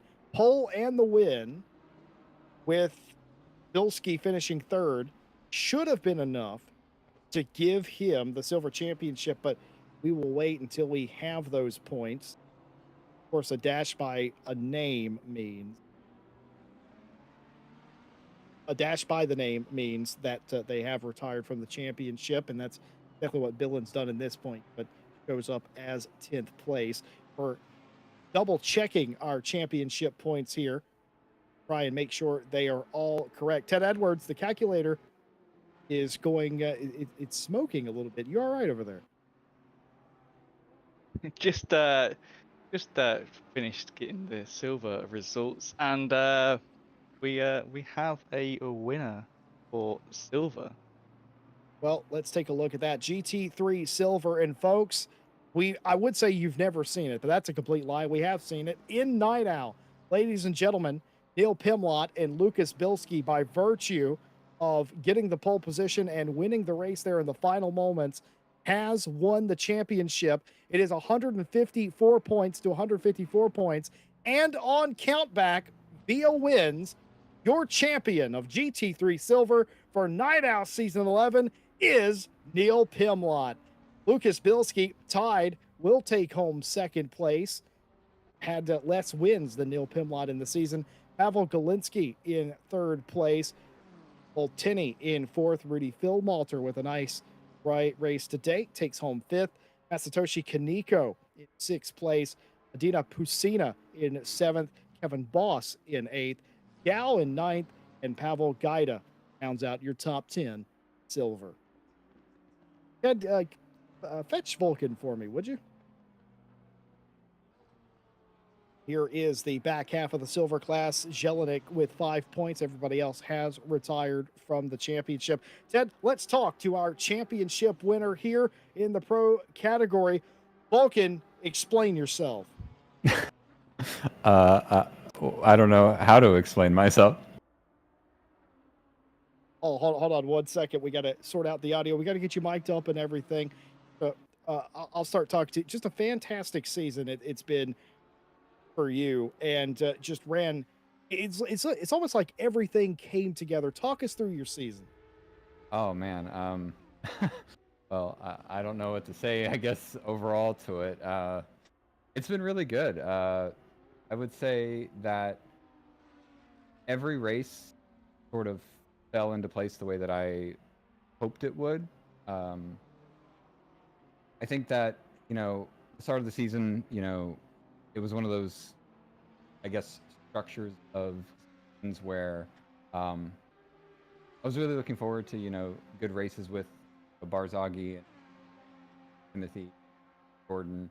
And I mean, not much to say about the season except that it did not disappoint. I think all the races, every race was super enjoyable, and I guess everything did kind of just work out the way that I had hoped. So yeah. Well, here's your stats for you, Vulcan. Your two worst races on the season was Indianapolis and Misano. And when I say your worst finishes, I mean you finished in second place. It was just that good. Whenever no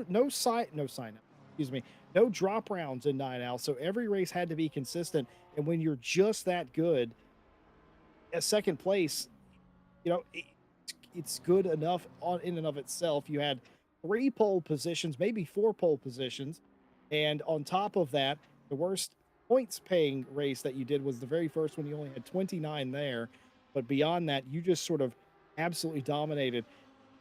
Have you always been this good? No, not at all. And I, I would, I still sort of feel awkward. I wouldn't say I am good even now, to be completely honest. I think that, you know, we all have, you know, room for improvement always. But yeah, I will say that, like, this is not, for those that might not be aware, this is not my primary, like, main car that I normally drive. When I No. No, it's not. The Porsche is my main car normally. But when I joined Night Owl, I wanted to sort of challenge myself with a car that I didn't normally drive. So I chose the Lamborghini at the start of the season to just sort of mix it up a little bit. And um, I think as the races throughout the season went on, the more experience I got with the car really did help with a lot as everything went on. Yeah, but yeah, I would say that it's not me that's good by any means. I think everyone super awesome. Everyone did an amazing job. I'm a stats guy. I'm going to throw some more at you. You're the second ever American Night Owl champion. You might be the first one in pro, however. On top of that, you're only the second driver to win in a Lamborghini. And the last time somebody did that, Ted Edwards was wearing diapers. So it's been a long time since we've seen the Lamborghini has changed a lot. Is what I'm trying to say. And Yeah. we were sitting here in the booth every single week in awe of the pace, the speed that you were able to get out of that car, even at some tracks that you probably wouldn't expect it. Very much well done. I'm going to turn you over to my co-commentator friend Ted Edwards for a moment. Hey, Ted. Hey, very well done to you, sir, for winning the championship by a pretty big lead, almost 100 points over Dario. But how was it? How did you find Night Owl as a championship? I'd like to know, as the person who sets this all up. Did you Yeah, like? he's responsible for all of this, just so you know. Did So, you like the races? Did you like the tracks? Did you? What, I've got so many let him questions. Vulcan, let him have it. Let him, don't lie to him. Let him have it. Just tell me what you think. Well, here's what I will say. I actually loved the format. I loved the randomness of the hit strategies for each race, like not really knowing what to expect until, you know, basically the main server itself opened up. I did really enjoy that.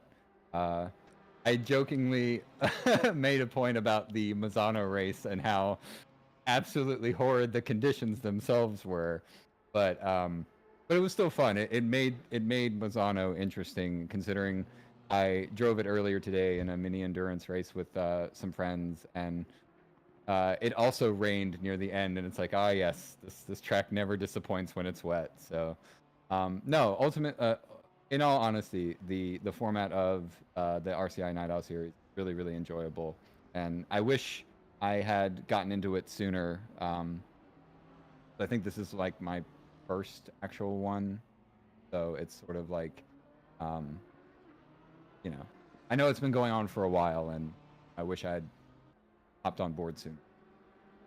2.5 years Night Owl has been going on for, and it's been a roller coaster of championship seasons we've had. But yeah, it is very different compared to the rest. And what did you think about the pit requirements and obviously the calendar being hidden until the first race? Obviously, you know what the first track is. Yeah, you picked a Lamborghini without knowing if it was Yeah. going to be good or not.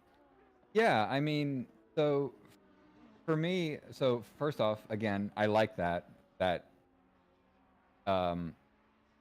a driver doesn't know the series and what it will unfold until after, you know, the first race opens up.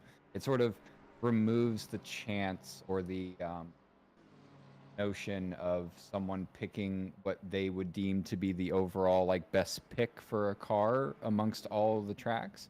Again, I went into the championship regardless of if the car was going to be good, just to take it and have fun with the Lamborghini. Um, you know, if you had picked what would be, you know, arguably, you know, bad tracks for it, then so be it. You know, I would just make do and, you know, have fun with the battles of people that I have on track. And, you know, to me, that's what makes racing great. It's not about, you know, P1s and P2s and podiums and stuff. It's about, you know, having good racing amongst people on track. You know, I think of all the, I mean, in reality, thinking about how the track were in relation to the car, I think Indianapolis is probably its worst track from the calendar. So I guess it kind of makes sense that that's why it was my quote unquote worst points result. But I still had a great time with it. Yeah, I think the format's great, in all honesty. I've got to ask you a couple of questions. First of all, pronounce your last name. We have a side bet in the booth. Pronounce your last name. Do you want the American way or the Turkish way? I want how you pronounce it on a day-to-day basis. On a day-to-day basis, I pronounce it in the Americanized way, which is Bakardan. And okay, I lost the side pot. Go ahead. Sorry. Is there a side pot for my first name? Because technically, Vulcan is not how you pronounce my first name. We thought we had that one, admittedly. Go ahead. It's okay. It's Volkan, technically. Okay. Yeah. But how would you pronounce your last name in Turkish? It's just a little bit more like a roll of the R, and it's instead of a ba, it's like, so it's Bakardan instead. So. I'm going to absolutely remember. I'm going to have to if you're going to keep rattling these off. And on top of everything, the final question: what's next for you? Oh man, I have a lot on my plate for the weekends currently. So I was mentioning earlier that oh, is it okay to talk about other like things I'm doing with other you want a championship, you say whatever you want. Okay, I just want to make sure. You know, I just want to. So I'm currently racing in a mini enduro league that takes place on Saturdays before Night Owl. We're halfway through the league currently. Next race, not next week because we have a bye week, but the week after. Yeah, like I said, I have a lot of like, I guess, irons in the fire currently. I have a Porsche Cup League that I do Sunday afternoons, another GT League from New World Sim Racing in the evenings where I'm driving the GTR, which is a blast because that was my original main. And after that, I have a 24-hour, I have a bunch of endurance races, specifically coming back to RCI, 12 hours of Bathurst. I actually need to sign us up for. I forgot that. Hey, I love that.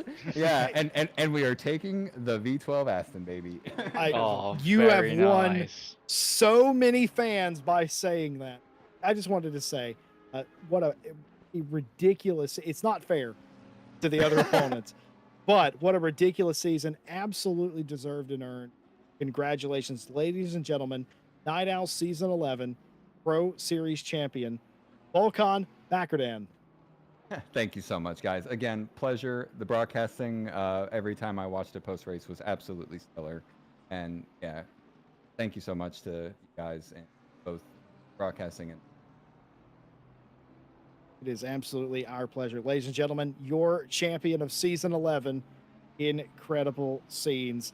Well, from the pro category down to the silver category, it has been a interesting season all season long for the silver category. It came down to quite literally the final lap in this case, as it does ever so often in these series. Neil Pimlott has joined us. Hiya, how are we doing? Wow. Neil, we're gonna have to sort you out. We're gonna have to put the mic on you and all that. And I'll start asking you the first question. Man, what a race today! Were you sweating it? Oh, I'm so hot. I'm so hot here. Yeah, it was amazing race. I mean, drive-throughs were there. It was flip-flopping all around. I managed to get fastest lap for pole, so that gave me 2 points, which was really crucial. Yeah, and then going into the race, I had to win pretty much, to be honest. We had to gap Bilski, I think it is. Yes. Yeah, you did solid work out there, to be fair. Bilski obviously finishing third day with 25 points. You got the 37, so you got all the points you needed to tie. But then obviously winning on technicality with your race No, wins. don't say it's not. Hold on a minute. Oh, I'm here we stepping go. I'm in. getting told off already. It's not a technicality. It's on a countback. He won Well, on a countback. sorry, He I'm won gonna- because he's good. Thank you. Neil, I apologize for my co-commentator who said that you won on a Fish. technicality. That is incredible. Anyway, continue. No, I know what you're saying. We were level on points. It was really close. Obviously, you'll remember Misano, what happened there, with me keep coming back in to try and salvage any point I could get. But obviously, I didn't get the 80% or 85% laps because I scored 0 in that. So it would have been a little bit safer, a few more points in the bag if I'd have finished that race. But yeah, overall, some really good drives for me for this season. I think you probably know that I've done Night Owl for pretty much, I think all of them really, bar maybe 1 or 2. So I've been in and around in that. So yeah, it's great. It's a great format. 90 minutes at the end is great as well. The pit strategy, as you were saying before, to the winner in pro, having no pit requirement, that made it really, really tricky. And the car was really up and down, as it was starting to, because I didn't have full fuel. Throughout the race, the car was just sketchy at times. It was really, really hard to keep it on the track, but yeah, I did. Well, you're the second driver in the history of RCI competition across all the different series that has won a championship based on a countback situation. Oh wow! And the countback, the way it works most of the places, the same way it works. Guy goes down the line, wins, poles, etc.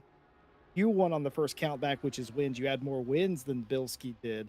Yeah. What did that end up being, by the way? What do you mean? How many wins was it over Bilski? I'm not entirely sure. I was just told that you had more than they did at the time. But what I can tell you is you're the second driver that's ever done that. I think you might be the first person in Night Owl to ever do. My question to you is, did you know it was that close? Did you know that once you had pole that you had to win and Bilski had to finish third or worst? What was going through your head? Yeah, I worked it out. I was 10 points. Basically, I was 10 points going into the race because I'd gained 2 points. I was 12 points behind going into the actual last race. I gained 2 points with the fastest lap in getting pole. So I was like, right, I've got to get 10 points. So I worked it out if I could be first and I could try and get Bilski to be the 1 or 2 behind. And by the way, as I was driving those last few laps, when he got a drive through, I was just watching the delta and he came out in front of somebody else, like about half a second in front of 2 cars.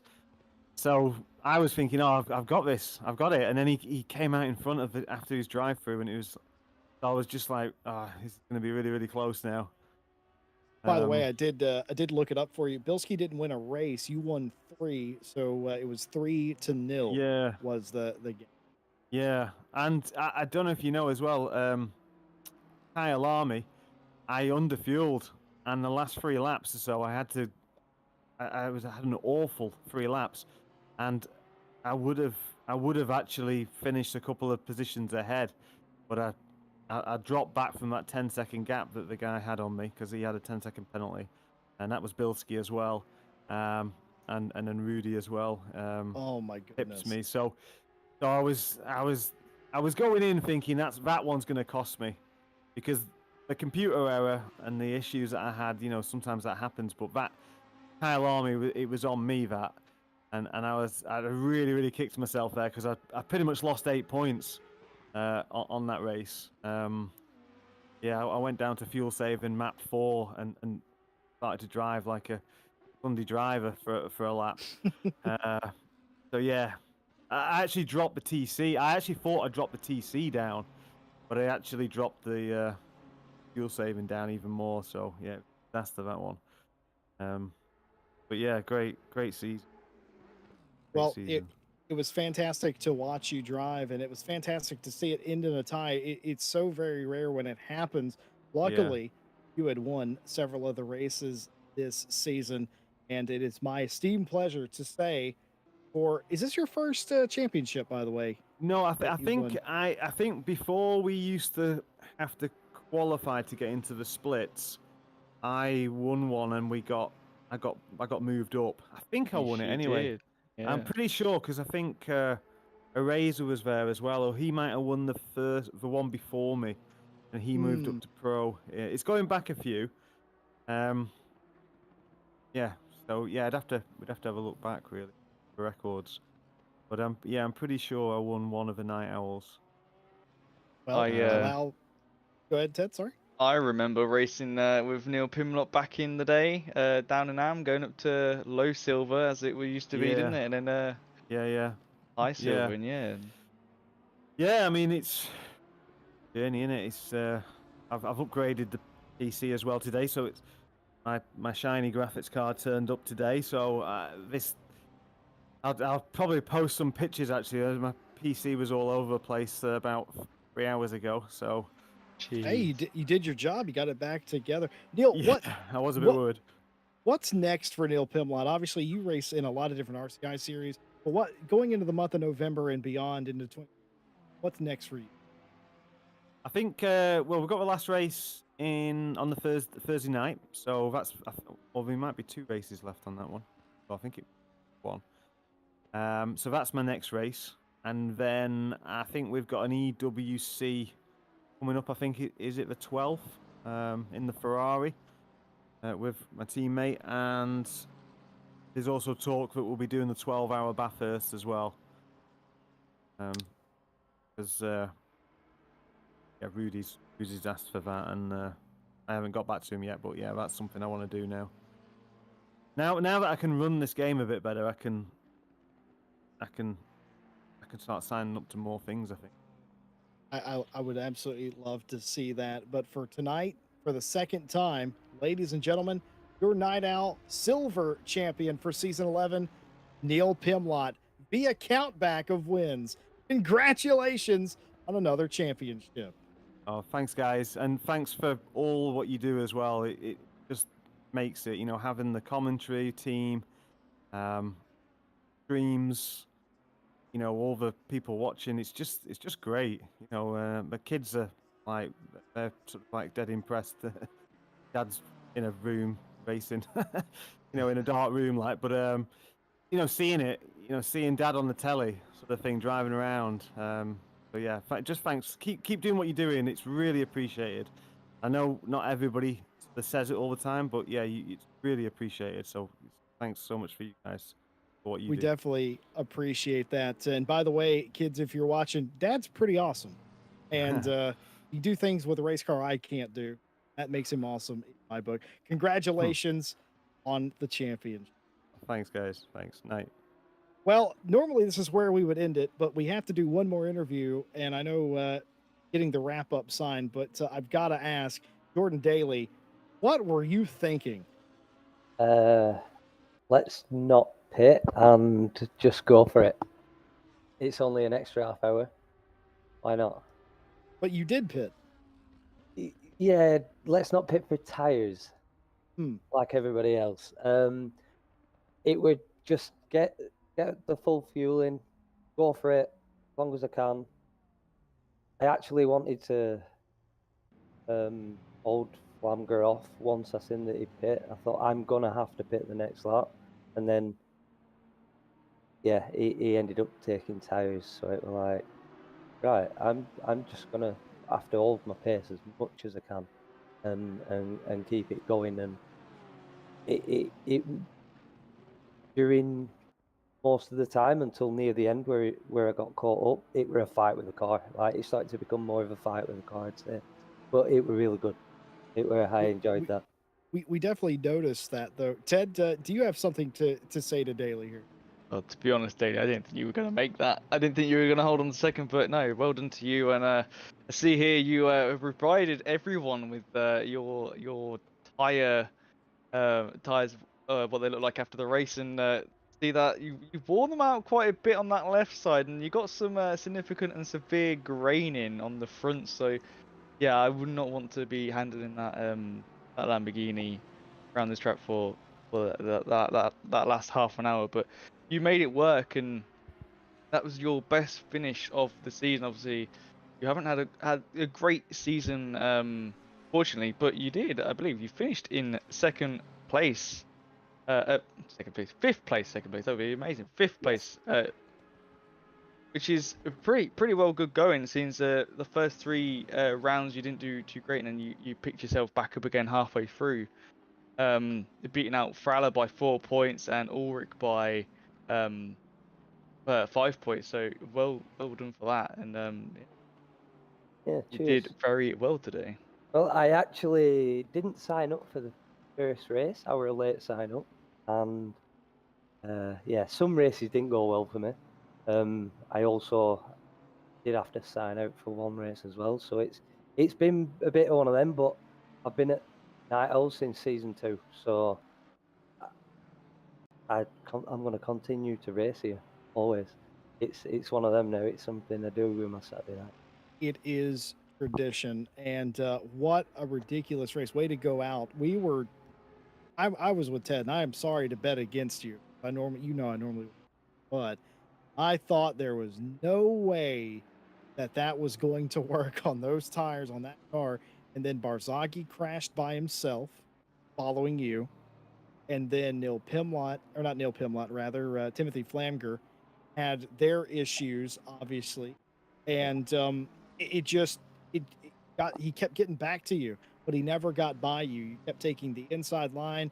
You kept boxing him out of certain corners that you knew he could probably make a move on, and you just had the legs on the straight. Yeah, It was I a did really brilliant get lucky. job.